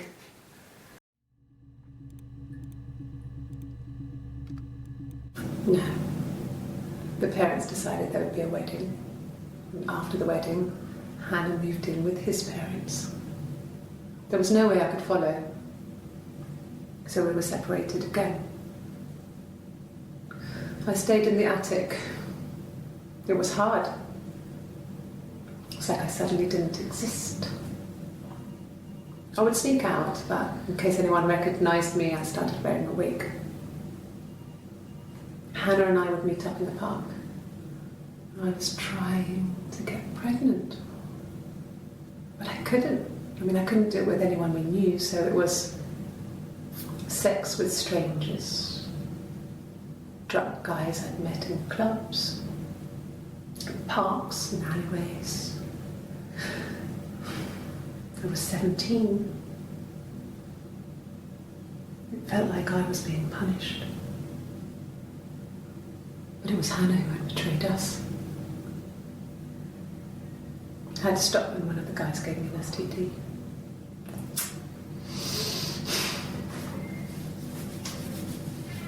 When we met up, it was disturbing. For the first time, my reflection, she didn't look like me. She was fatter, flushed. If anything, I was getting skinnier. I had a hard to look sometimes. We talked about what to do. Was it time to become our own people? I mean, that seemed like the right thing to do, but neither of us wanted it. We agreed that her and Simon would get their own place as soon as possible, and then I could move in. And that was the plan.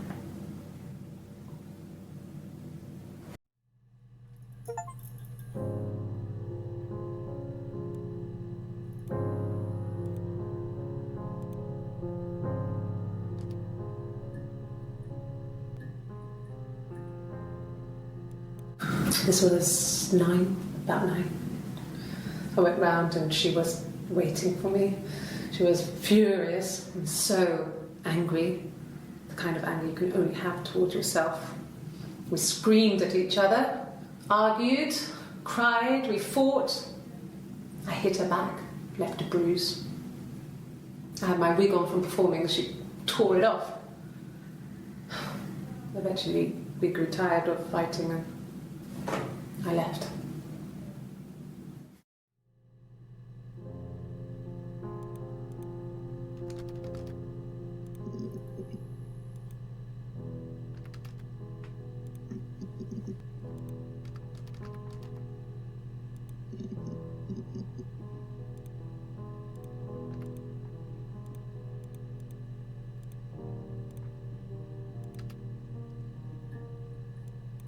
Bruise. Oh yeah, no, it's nothing. I was going through the top cupboard in my kitchen and the chair slipped and I kind of hit the door with my face. We hurt like hell.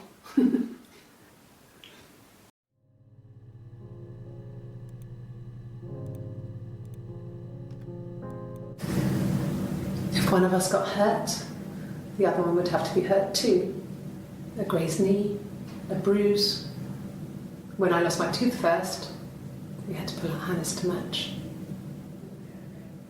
Once, I slept with a boy who was seeing another girl. The girlfriend came up to Hannah the next day and punched her in the face, gave her a huge black eye. That night, she had to do the same to me. But she almost went too far. I couldn't see out of that eye for days. She snuck a frozen piece up for me from the kitchen. So much of our bodies was synchronised anyway. We started our period on the same day, all our childhood diseases, stomach bugs, nits.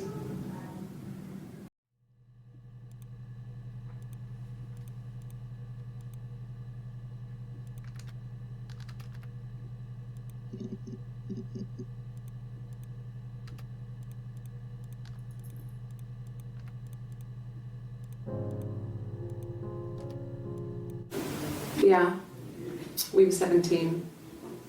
It was a nice wedding, people said. Simon looked very handsome in the photos. His parents paid for everything, but he's an only child, so it was important to them. It was what they called a shotgun wedding, but if you looked at the photos, you couldn't tell. The dress was beautiful. It looked like Princess Diana's. The train wasn't quite as long though. There's a great photo of the bridesmaid helping to carry it out of the car.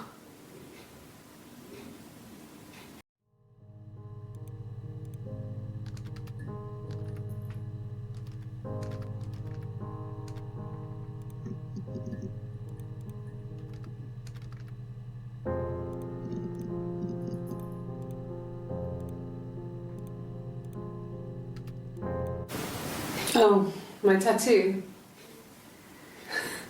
I got it to express my individuality. It's an apple and a snake.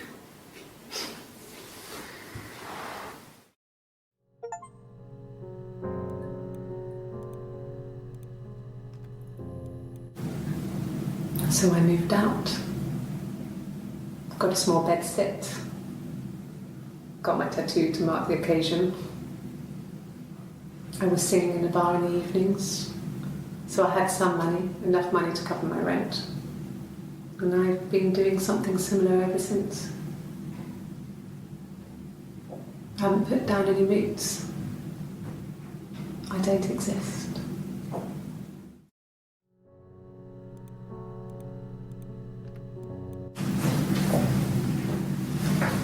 He saw me singing one of my shows, pure chance. Not sure I remember what he was even doing there. Afterwards, I had a drink at the bar and he came over and we got talking. I knew who he was. Obviously I knew who he was, but he didn't know who I was. He was fascinated by the likeness. He guessed my name from my tattoo. Told me it was a palindrome, like that would impress me. I enjoyed talking to him. It was amazing to be able to sit and interact and talk to him after all this time. He didn't tell me he was married. I'm not sure what he was thinking. He later told me it was like he was dreaming. A waking dream.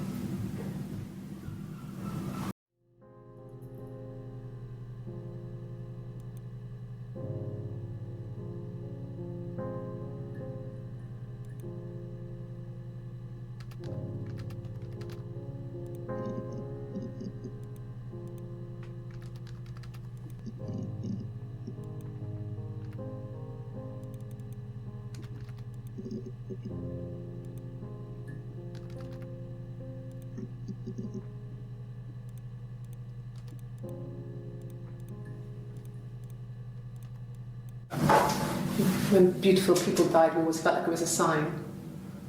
You remember Princess Grace? Grace Kelly? She died in a car crash the year before we met Simon. We used a Ouija board to speak to her, and that gave us the power to find him.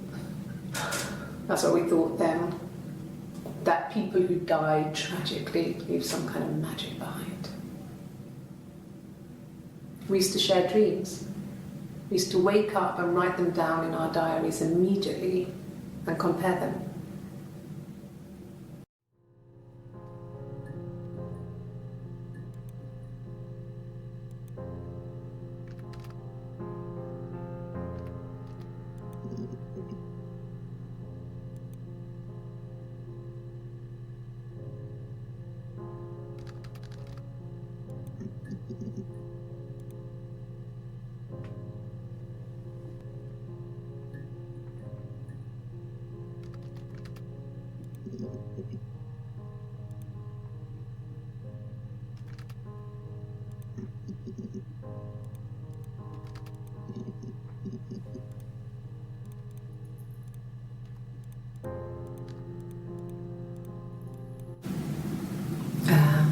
When she went home, Simon had a birthday tea waiting. Simon about me, told him I was pregnant. She wanted me to move in with them, this sister he didn't know she had.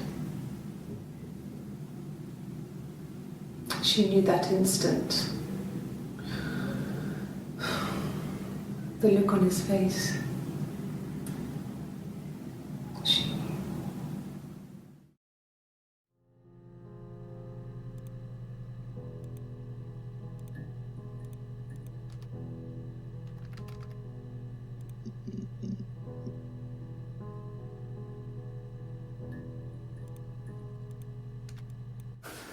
It's married couple stuff, a stupid argument, nothing specific.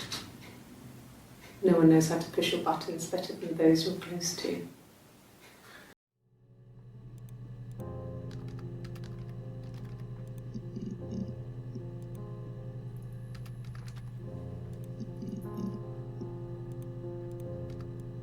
No. I mean, yes, we have arguments, but he never runs off. He always comes back, we make up, It's always that way.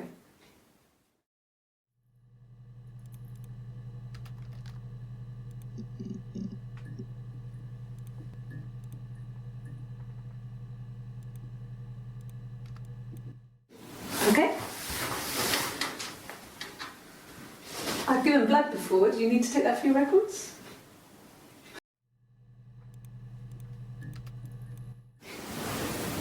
Nothing like this has ever happened to me before. The blood. It's probably the worst thing that's ever happened to me.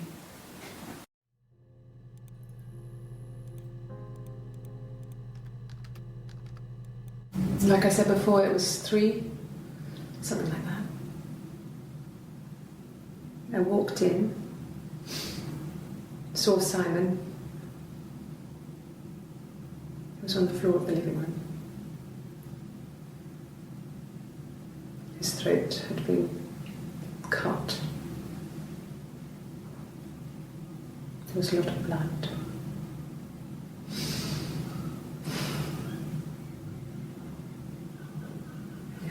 He was dead.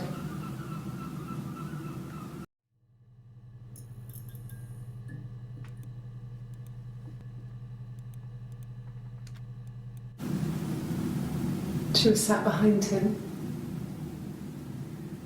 She had my wig on. And she'd been there all day.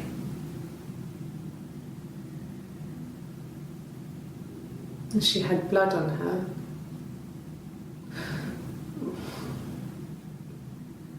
And she was in shock.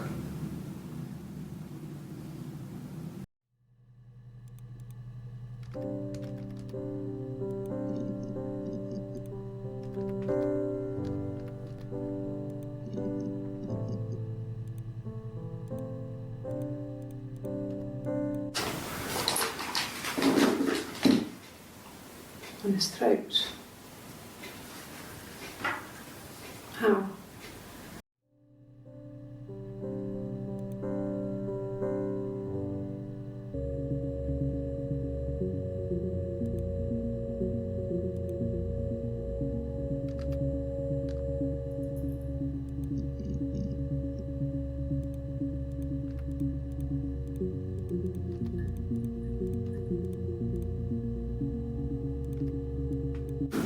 Yeah, when I was at school.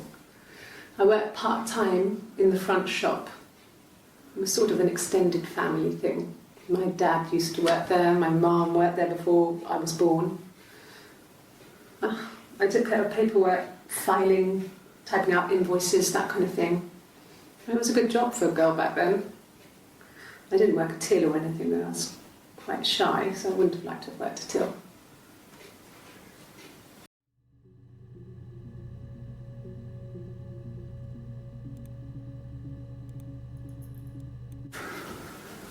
We couldn't afford our own place. Simon dropped out of school, went full-time at the Glaziers. That was Eric's generosity. We moved in with his mum and dad. They had a spare room for us.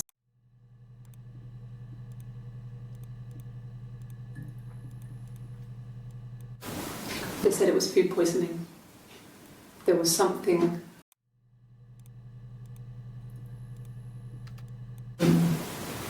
No, they were shut. Most of the windows were really hard to open anyway.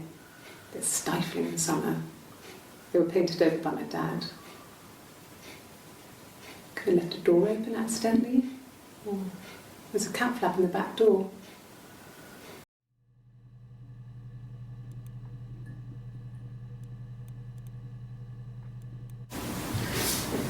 Yeah, that was Simon's murder. Ago. What's that got to do with Simon's murder? What's that got to do with Simon's murder? February. That's me. But February, that was months ago.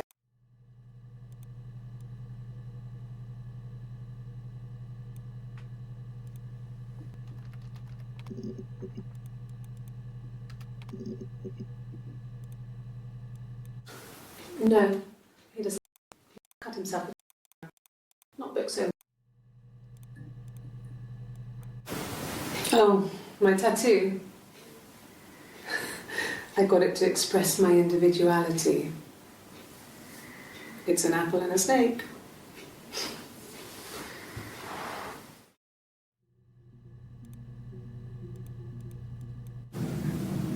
So I moved down, got an occasion. So I had an occasion. I was singing a small bed sit. Got my tattoo to mark the occasion. I was singing in a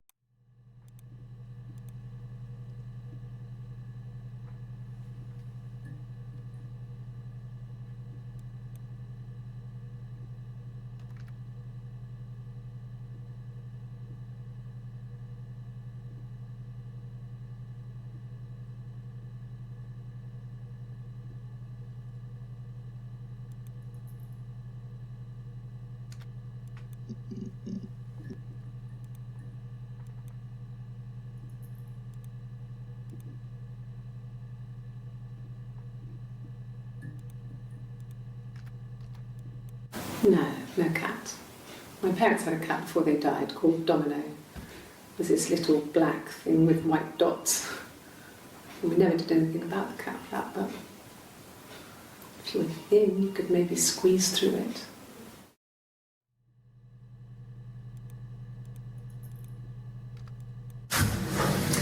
When we weren't together, we'd send secret messages by tapping out a code that we'd learned from a book, the knock code. Something prisoners of war would use. We tap them out on radiator pipes or the attic floor.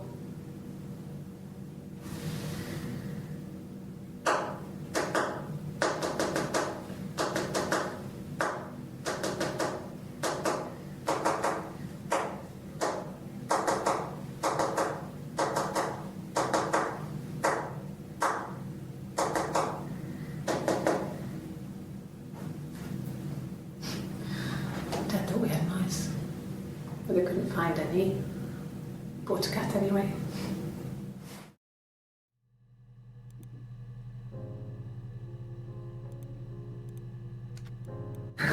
We loved our cat, Domino. He had this little bell around his neck to stop him from killing birds in the garden. And we used to write each other notes and put them in the bell, and we could send them to each other. Mum found some of the notes once, and she thought I was just writing to myself because our handwriting was identical. And we had our own words for things, so she didn't quite understand them anyway.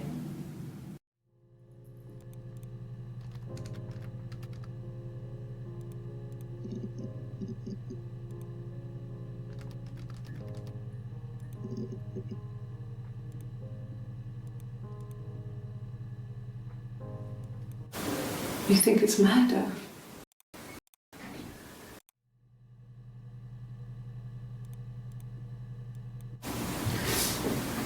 That's February, and that was months ago.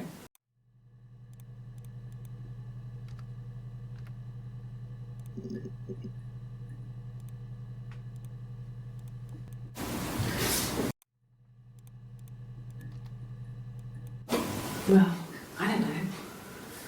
I probably had to pop out and get something, that's why I was speeding. And that wouldn't have been noted on my timesheet. But I really can't remember back to February.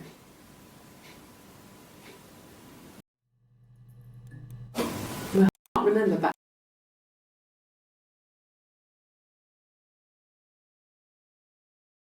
I don't know.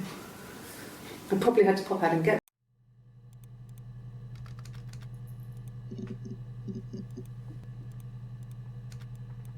Yes, yeah. I would have cleaned them. I changed the sheets too, with the fingerprints in all those places.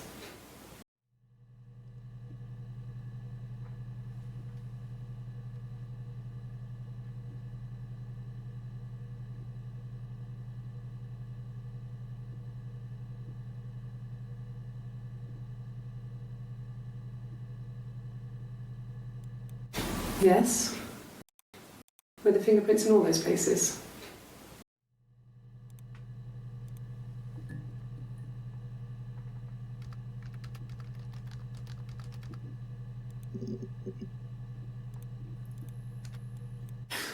You must be desperate for leads if you're getting hung up over 6-month-old speeding tickets. You must be desperate for leads if you're getting hung up over...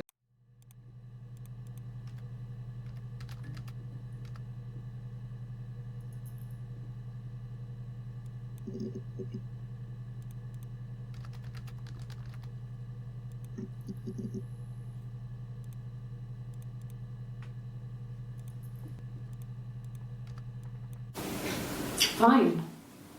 I've never had my fingerprints taken before. I once burnt my hand on the oven.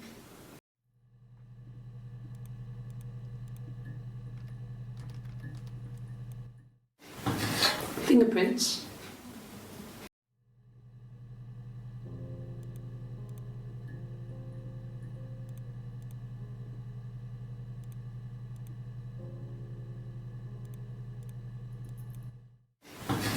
Fingerprints.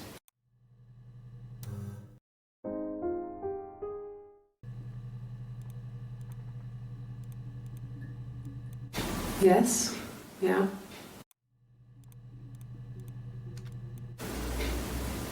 Could they have been my parents' fingerprints? I'm not sure how long they last for, but is that possible?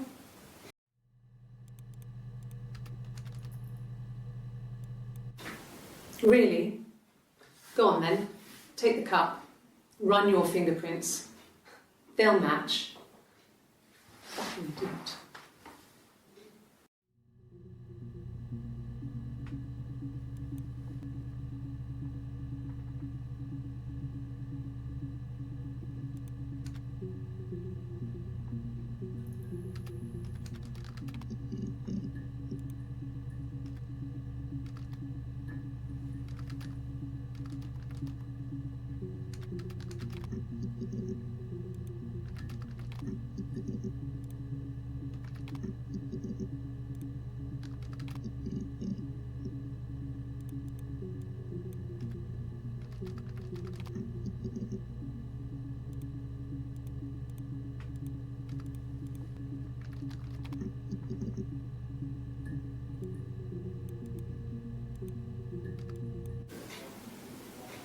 A long time.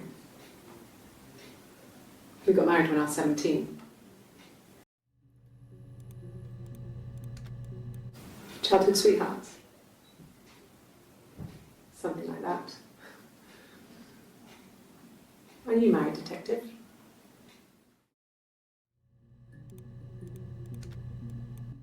Suicide?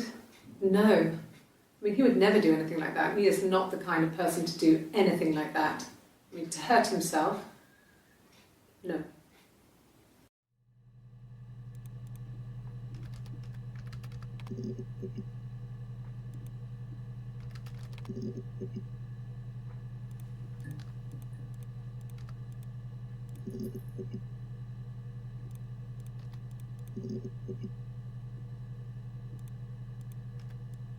No, not drugs.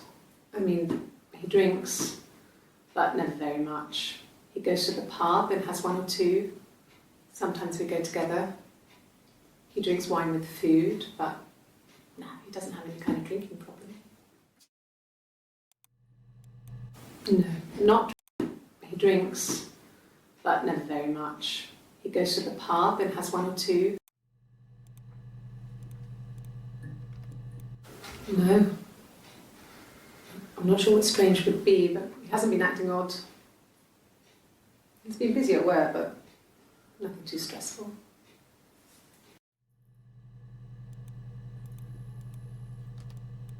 Sure, I think. I do all the bills and paperwork and handle all the money stuff, so it should be easy for me to find. Do you want them dropped off to you?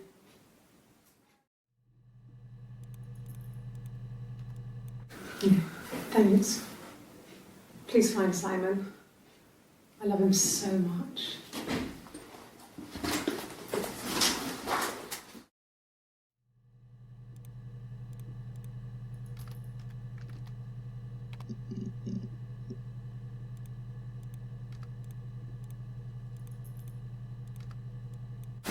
God, I don't know. Could be anyone. Maybe someone followed him back from the pub. But why would he let them in? Doesn't make sense.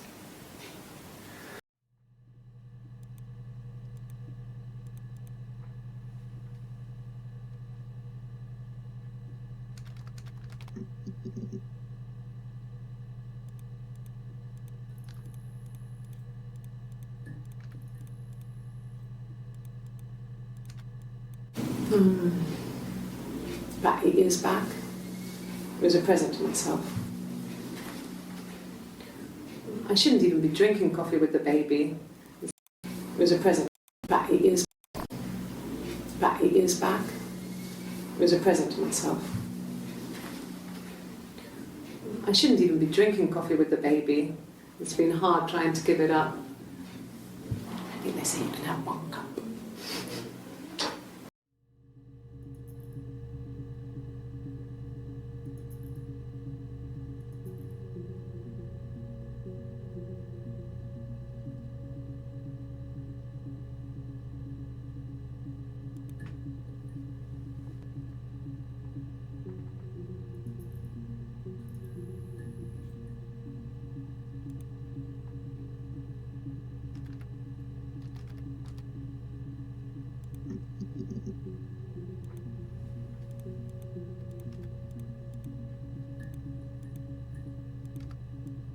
No, I've had enough coffee for today, thanks. Glass of water.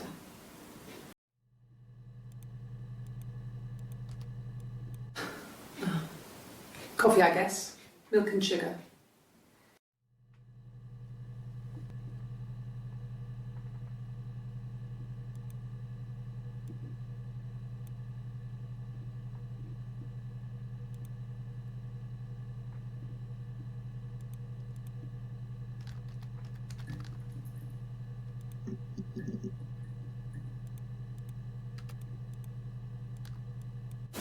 At the time they said it was poison, food poisoning.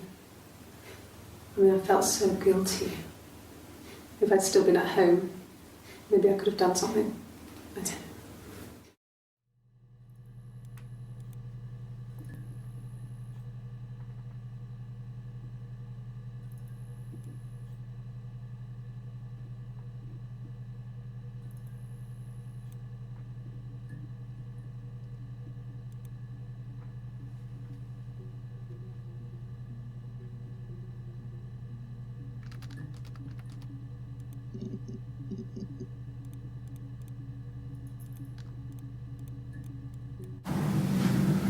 Florence took me home with her.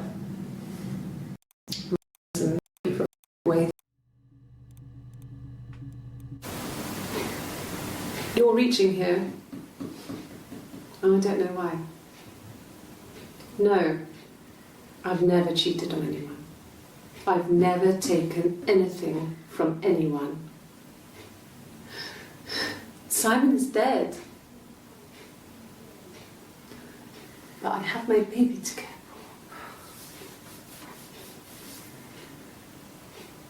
for. Why are you trying to make me sad? Why are you so obsessed with sex and affairs? You cheated on your wife. Is this your thing?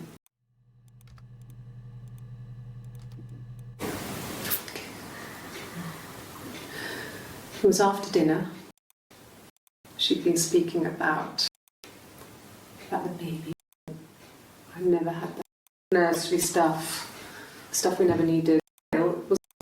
Pulled them open.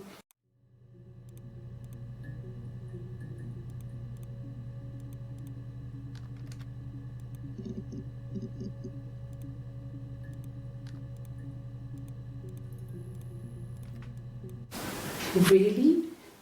You're going to ask me about my sex life? I mean, isn't that private?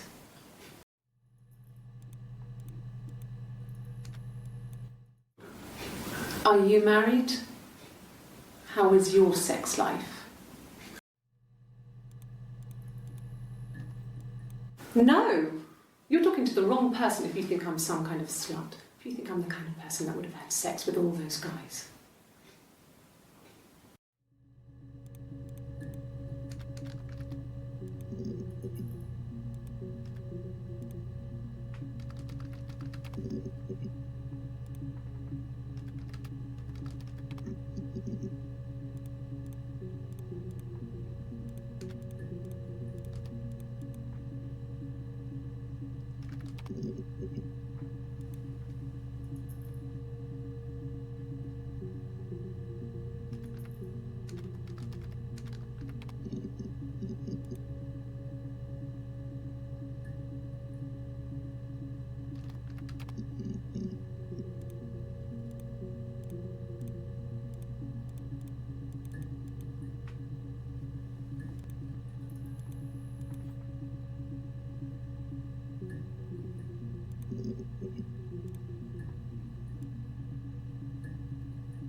Could I have a cup of tea?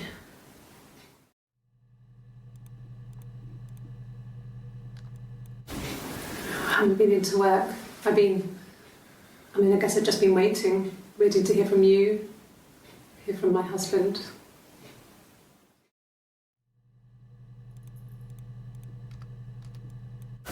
Okay, I'll try my best to remember.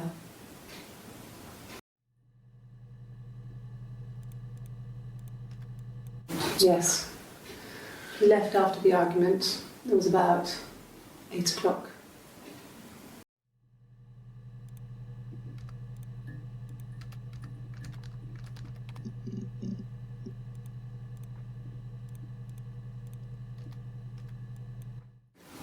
No, it's okay. The other detective has just gone to get me one.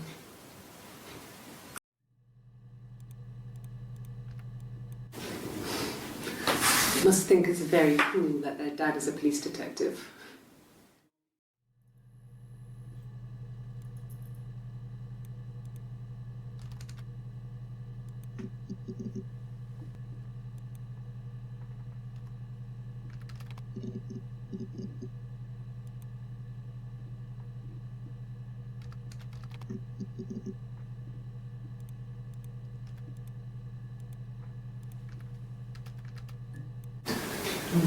Yeah, I guess. I'm quite a private person and I didn't want to get into the detail of the argument.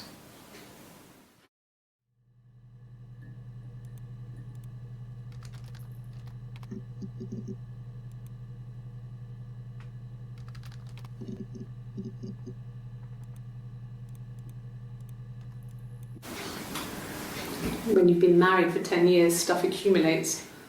We could argue about anything. And he's so nice. That doesn't help. He tries to smooth things over and that just makes it worse. We're both passive aggressive, so we never normally argue directly about anything.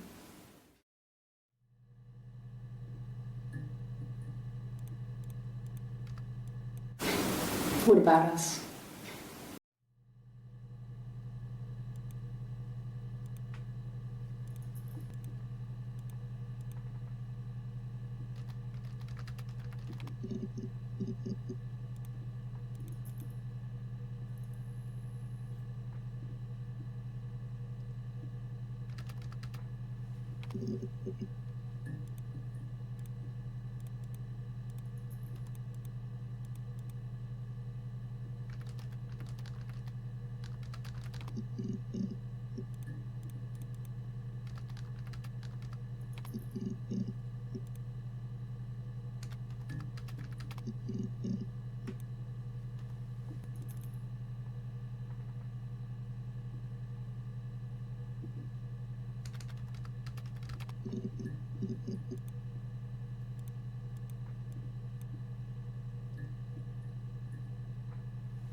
I did.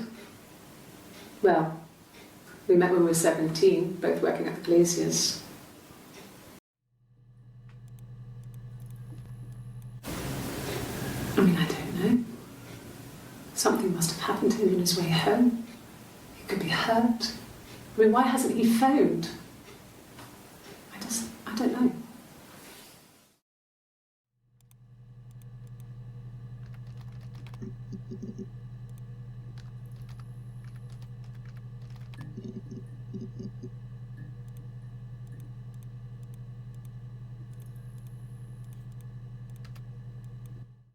No. Everyone loved Simon. He's a glazier who doesn't have much money. I don't know. I don't know.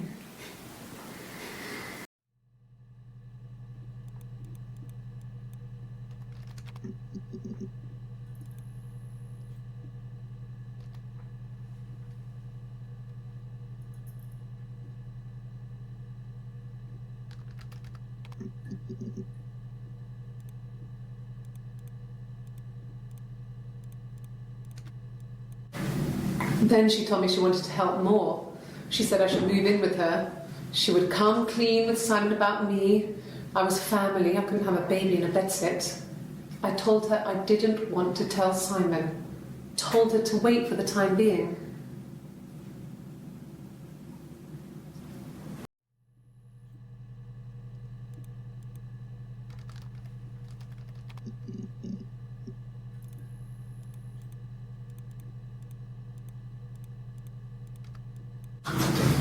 The legal stuff was completed very quickly. Hannah moved back in with Simon. Eric gave Simon the week off to help with the move. He decorated, modernised wallpaper, curtains. Hannah insists the attic be left as it was, dollhouse and all. Simon never went up there.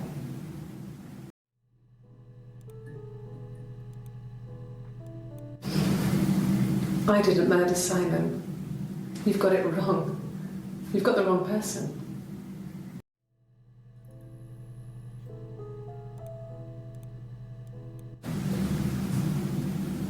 I'd like to speak to a lawyer now.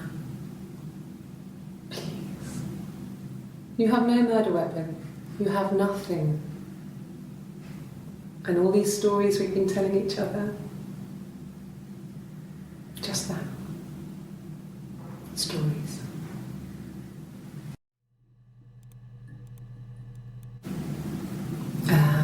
When she went home, Simon had a birthday tea waiting.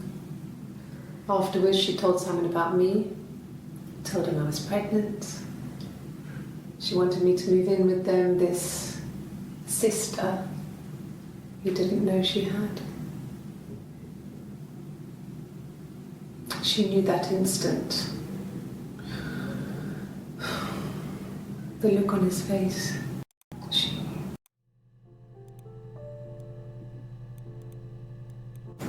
It happened very quickly. We hardly had to talk to each other. We agreed almost silently. The baby was what mattered. We'd help each other. We cleaned up. We took him down to the cellar. We wanted to have Cecilia had an eye. Better to keep the body in the house than risk being seen with it.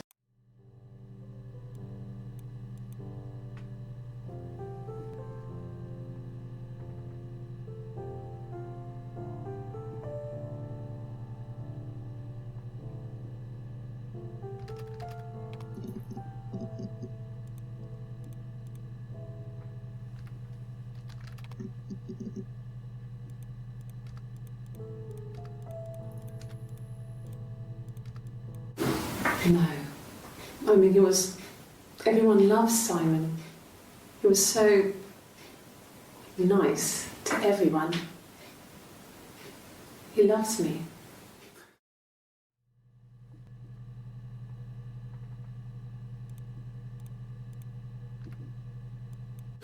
Oh, tastes fine to me. As long as it's black and strong, I'm good.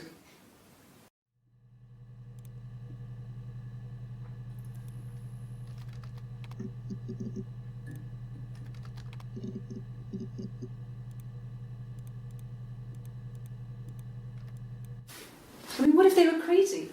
You hear about these crazy people all the time. I mean, why would anyone who knew Simon want to kill him?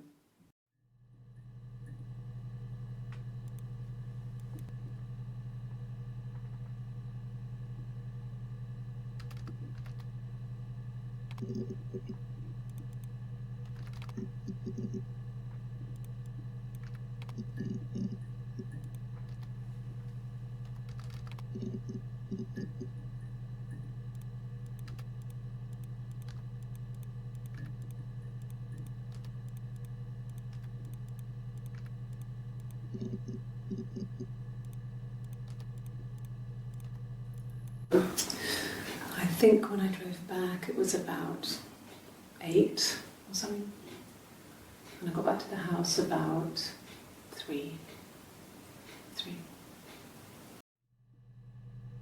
I think when I drove back it was about, and I got back to the house about 3.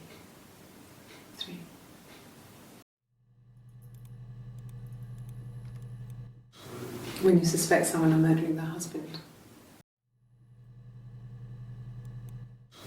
When you suspect someone of murdering their husband.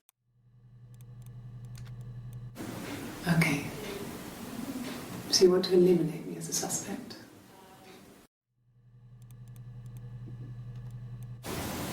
Okay. Sounds weird. I'm not great at making up stories.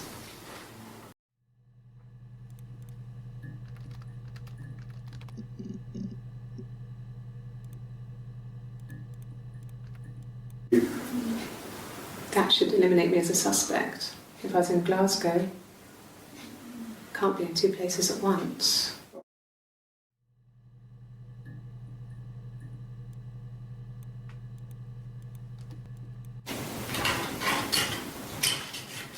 This is the third day running you've called me in. I speak to Doug and Eleanor every day. And they say you've been asking a lot of questions about me. Should I be worried? Am I a suspect?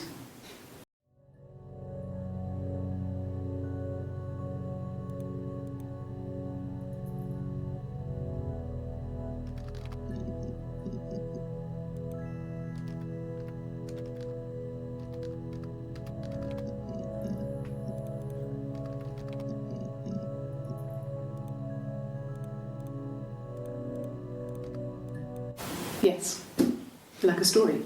A beginning, a middle, and an end.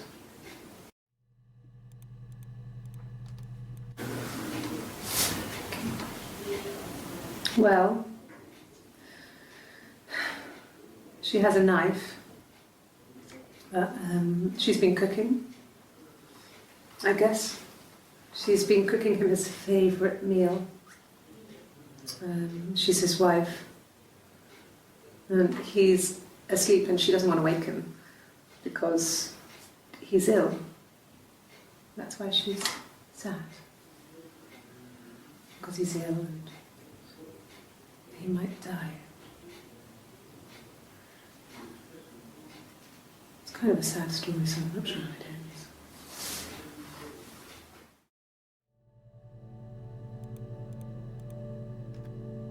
ends. Well, she wasn't my real mother, but she raised me. Do you want to hear the story? It's a real-life fairy tale.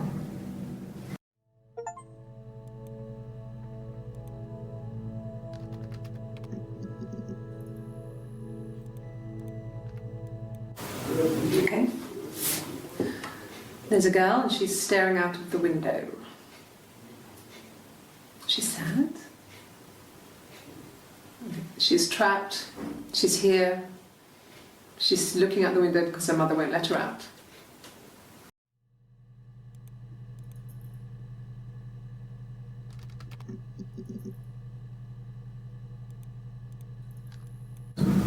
Yes, I'll take a lie detector test.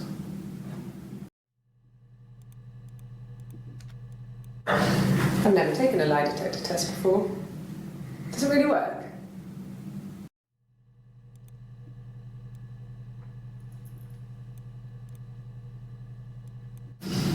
Differences? Yes. Expert.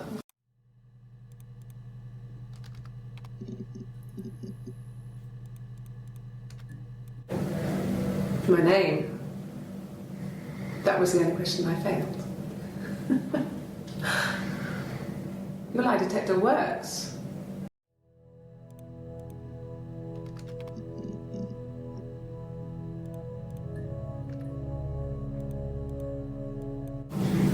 Yes, my name is Hannah Smith.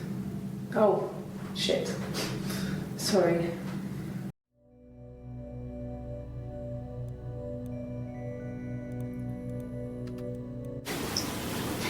Okay, you got me. I'll confess. We were there. It was a dirty weekend. Simon was going to expense it, pretend it was a business trip. I used a made-up name.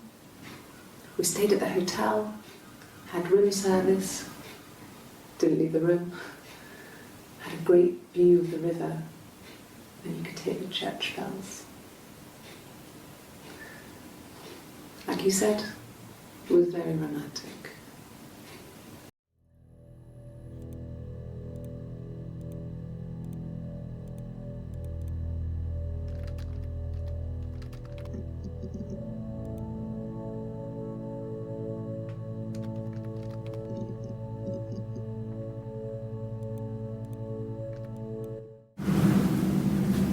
Mother wanted me to grow my hair long, but I kept cutting it myself.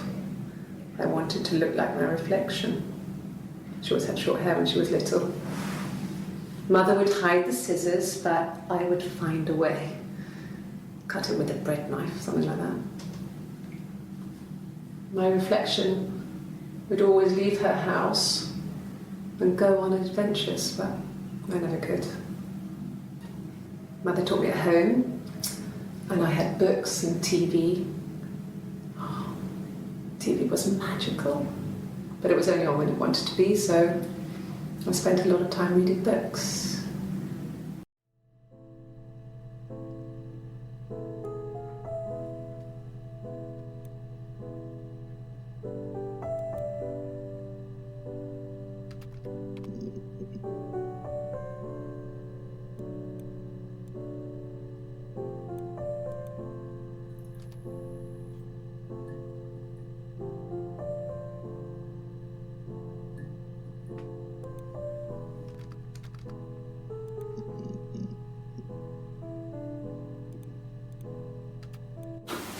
I think so.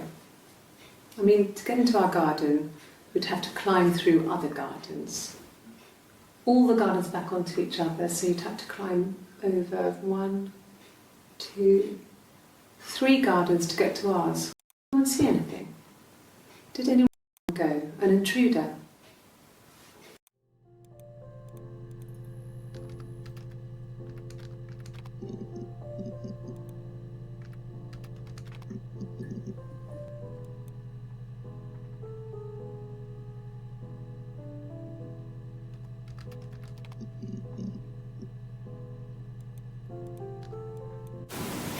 And the hotel said he was there?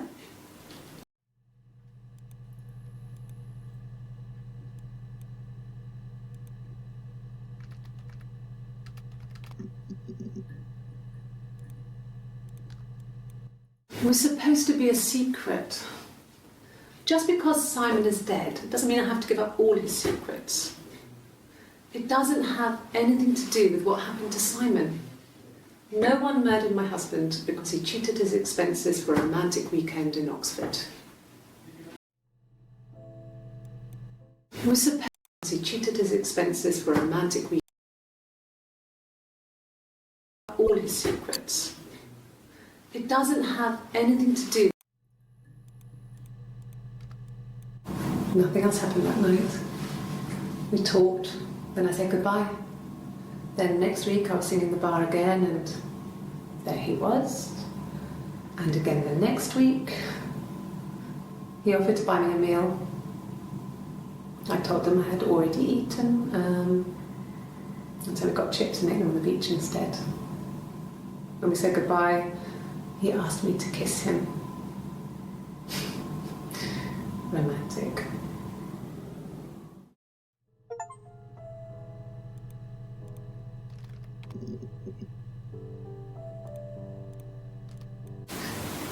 Are you sure? What would he be doing in Oxford if there was no conference? I remember calling him. He said it was boring and he spent most of the time at the bar.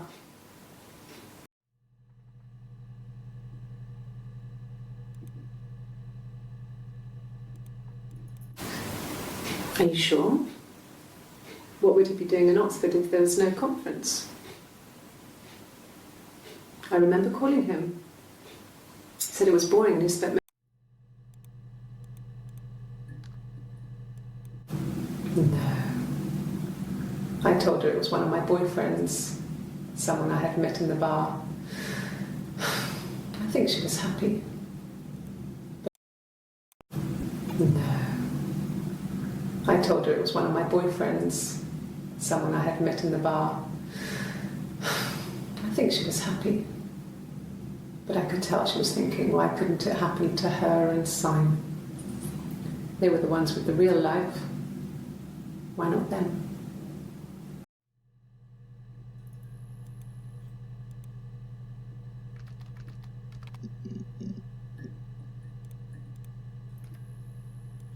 There was a conference, something to do with double glazing, in Oxford.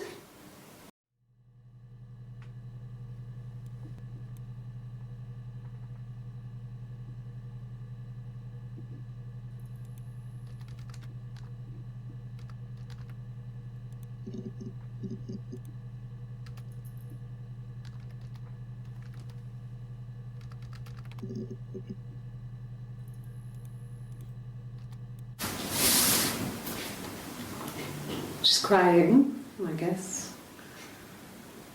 She's sad because she thought she saw her husband with another woman. But it's okay, because she finds out it wasn't her husband, it was his brother. She's crying, yes. Sad because she thought she saw her husband with another woman. But it's okay, because she finds out it wasn't her.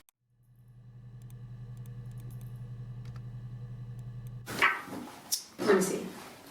Yes. I drove in here because I remember, well, I went over the river, and then there was a church there. Yeah. And I probably parked, well, I remember seeing a street sign called Princess Street. Yeah, there it is. Yeah, so I'm pretty sure it must be this one. There.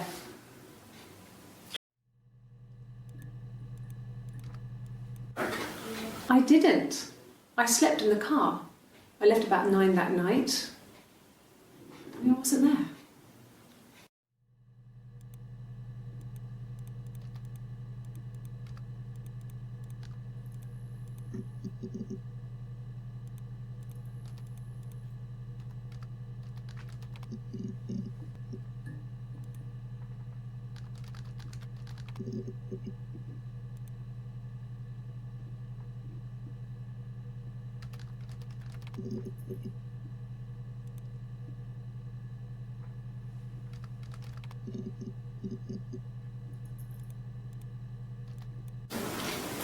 I thought it made me sound suspicious. It's not a normal thing to do, to drive to the other end of the country. I wanted to keep it simple. I know it was stupid not to tell you everything.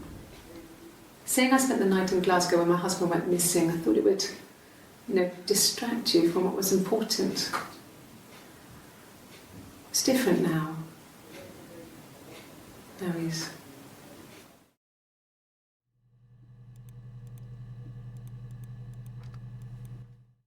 Yeah, I had to let myself in. The door locks if it swings too.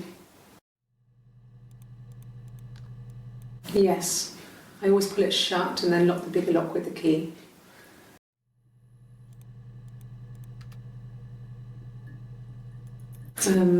No, I don't think it was. I turned the key, but it was already unlocked.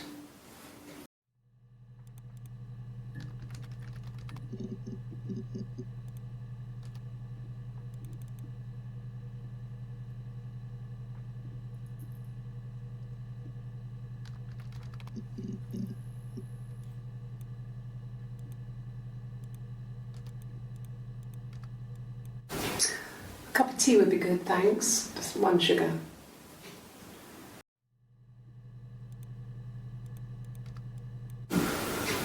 In the bedroom?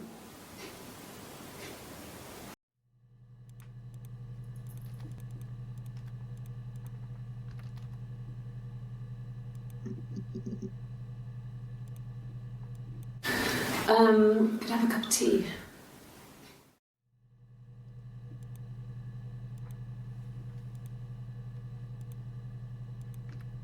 Oh, okay. I parked up on the street. It was busy, so I parked my shoes on there. I didn't search for a couple of hours later. I spoke to him.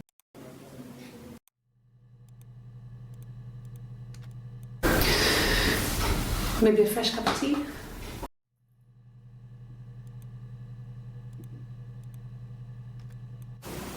Okay.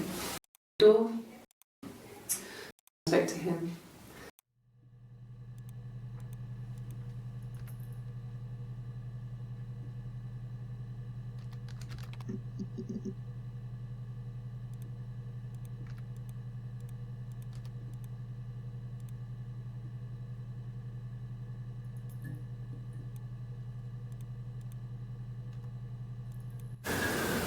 That can't be right. In the bedroom.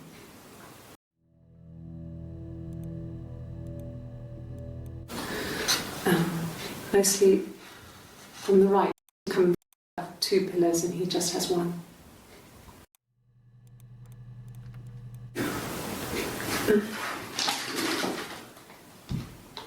Yes, this is it. He made it himself. It's a special one-off. He made it and decorated this thing. Where did you find it?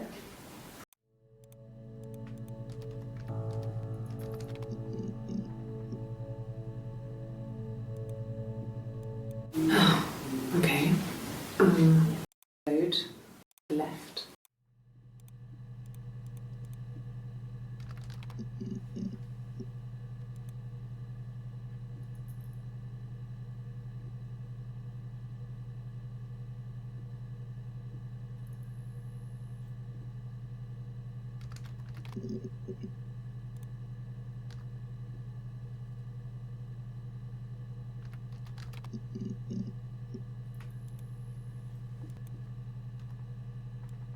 No, Simon wasn't seeing another woman.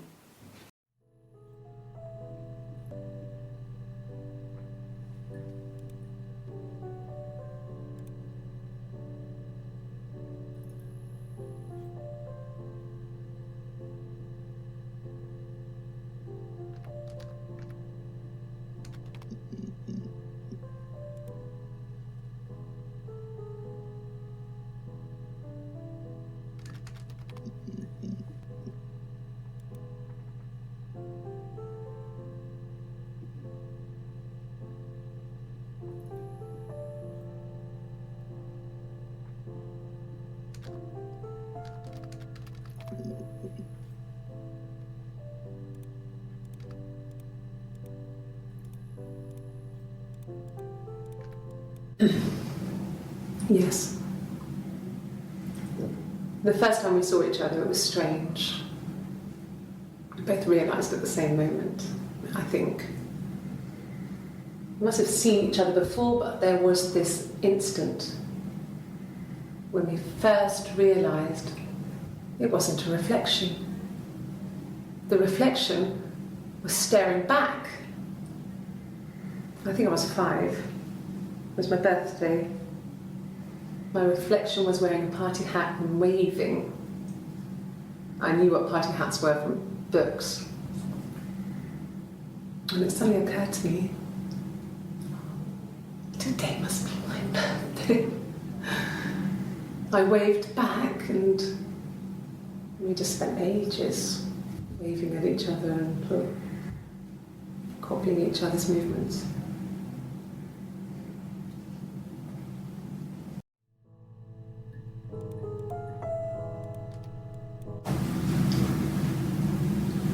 I wanted to see my reflection. I thought that if I touched her, something would happen.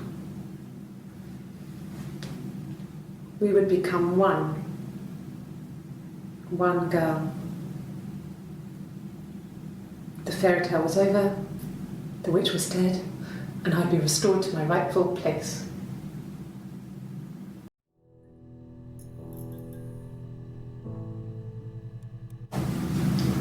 Rightful place. The witch was dead, and I'd be restored to my right. The witch was dead, and I'd be restored to my rightful place.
about Eve.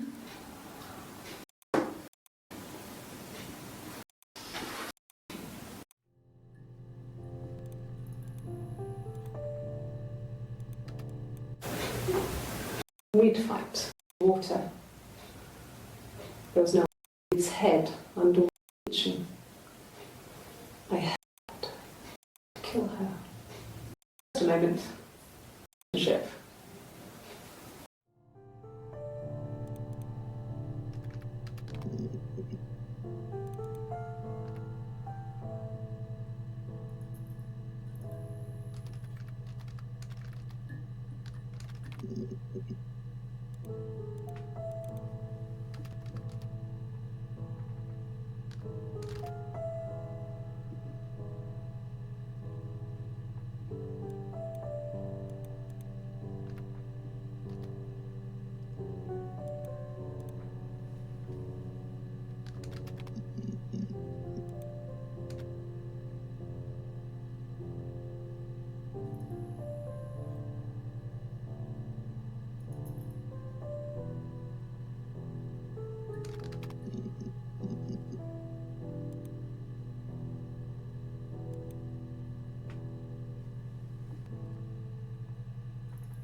Good, happy. I mean, ups and downs like any couple, I guess, but we've been married for over 10 years.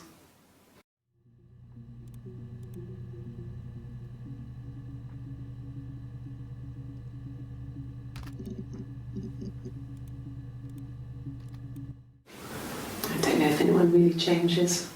You just become more yourself. Simon was my prince, and that hasn't changed.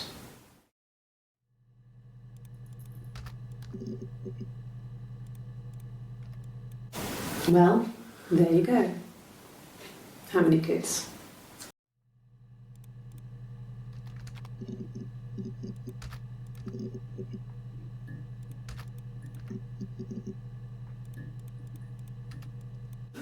No, I have never been unfaithful. I've never cheated on Simon.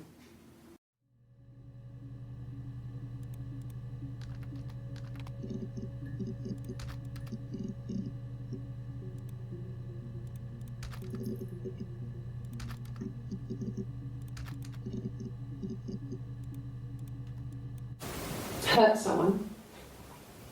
Yes. But everyone thinks that from time to time, right? You just want to lash out.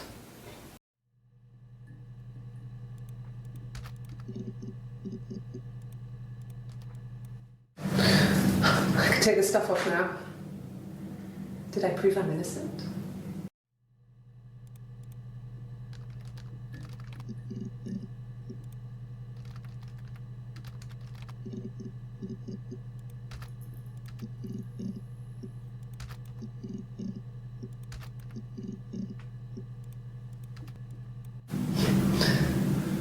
Can you arrest someone who doesn't exist?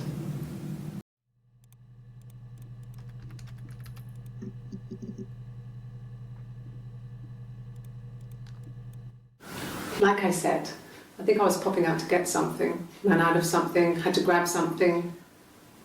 I sometimes drive too fast. If you want, you can arrest me for that.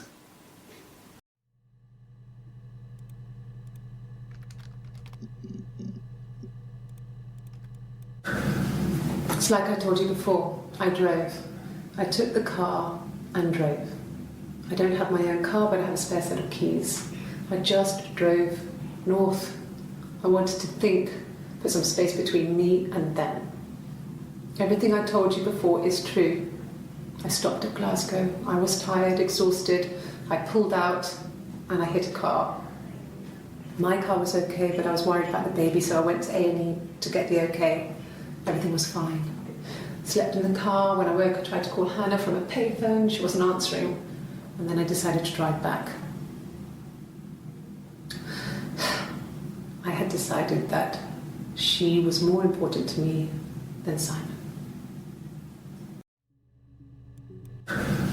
It's like I told you before, I drove. I took the car and drove. I don't have my own car, but I have a spare set of keys. I just drove north. I wanted to think, put some space between me and them. Everything I told you before is true. I stopped at Glasgow. I was tired, exhausted. I pulled out and I hit a car. My car was okay, but I was worried about the baby, so I went to A&E to get the okay. Everything was fine. Slept in the car. When I woke, I tried to call Hannah from a payphone. She wasn't answering. And then I decided to drive back. I had decided that she was more important.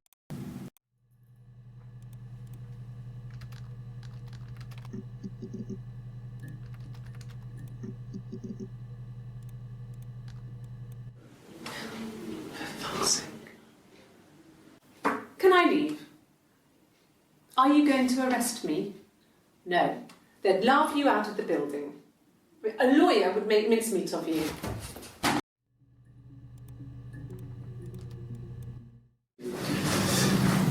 This is a nicer room. Is this where you take people when it's time to arrest them? Yes. No lawyer. What are you going to arrest me for?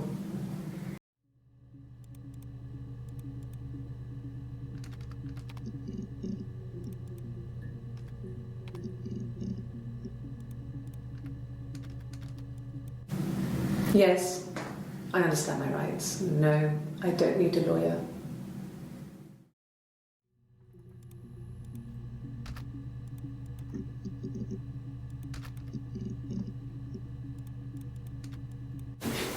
If you put me on, you've been framed.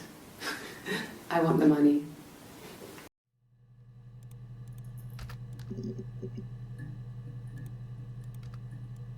No.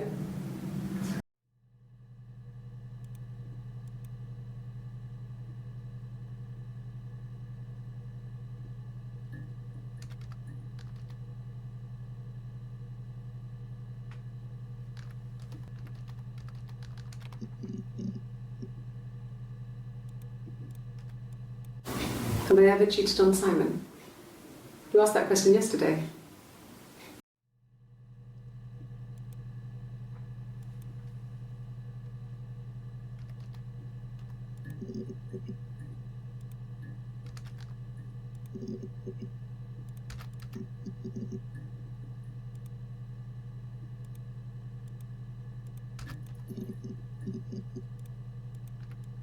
Just the one sugar. Thanks. Is that camera recording?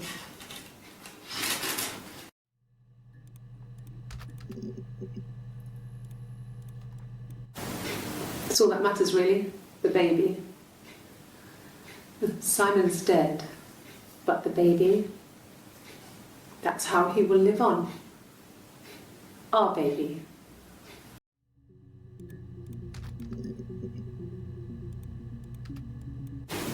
Black, no sugar. Thanks.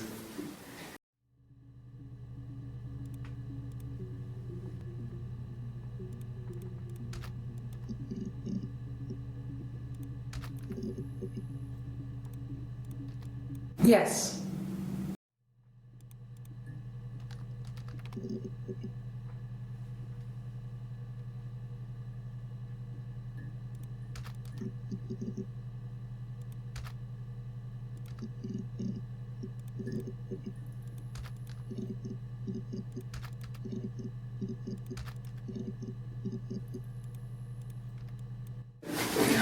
No, I'm okay. Fuck.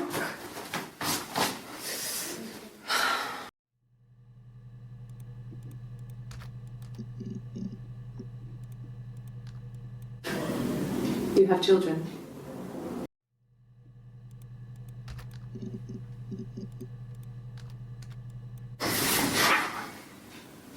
Cute. You must love them very much. What ages are they?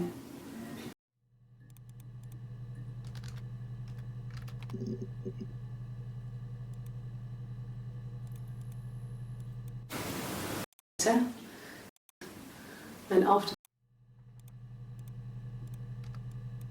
And the Glaziers.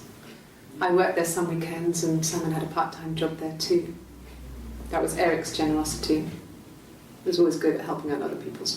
Simon was quiet, rushing stuff. Just chickens most of the time.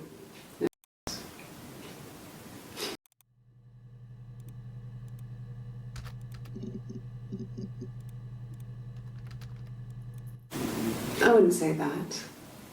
It could be passionate. It's just, it was more than that. It wasn't just sex like I had been with the other boys.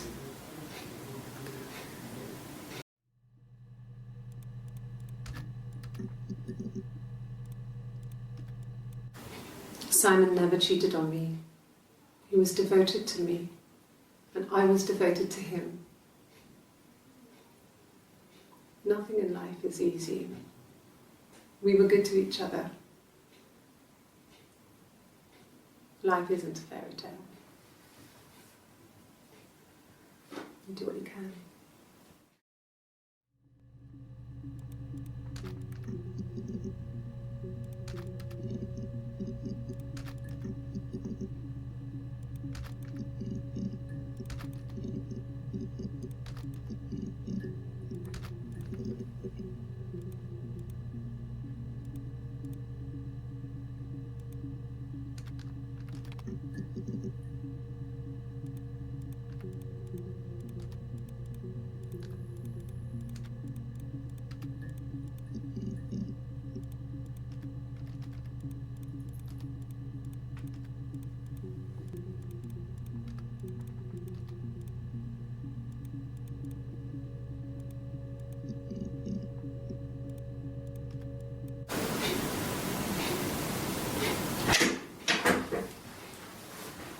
Is that camera recording?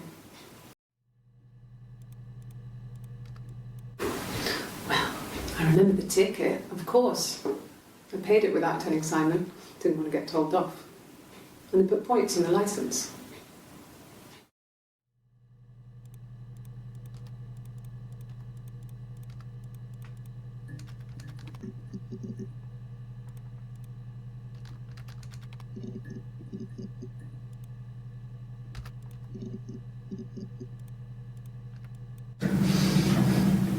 Yes.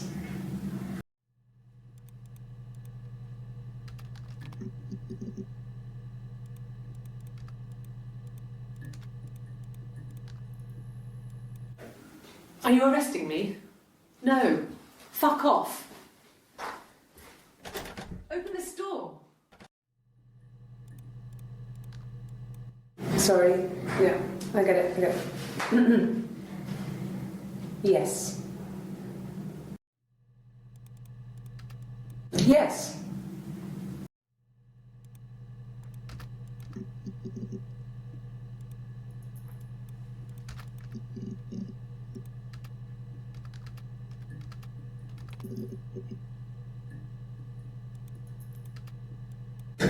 Yes.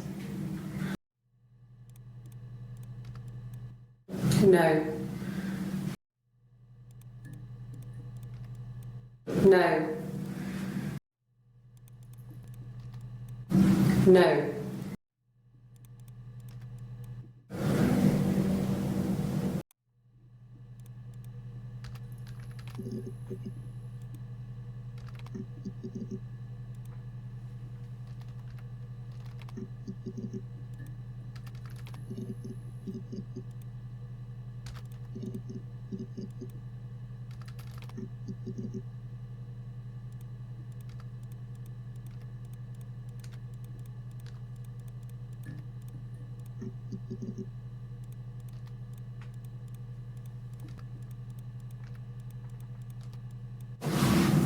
Yes, it was a cremation for the best.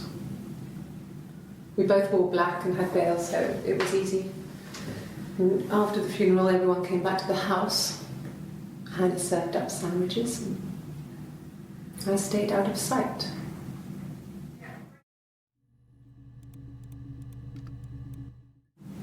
No. No, he wasn't wearing his wedding ring.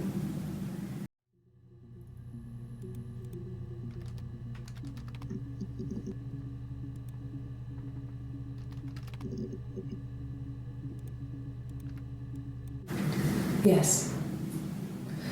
I thought about telling Hannah. I felt guilty after the kiss. But then it began to feel like this was the way it should be. Sharing, like we had before. He never mentioned her to me. There was the Simon with me and the Simon with her. It was almost like it was a different Simon. But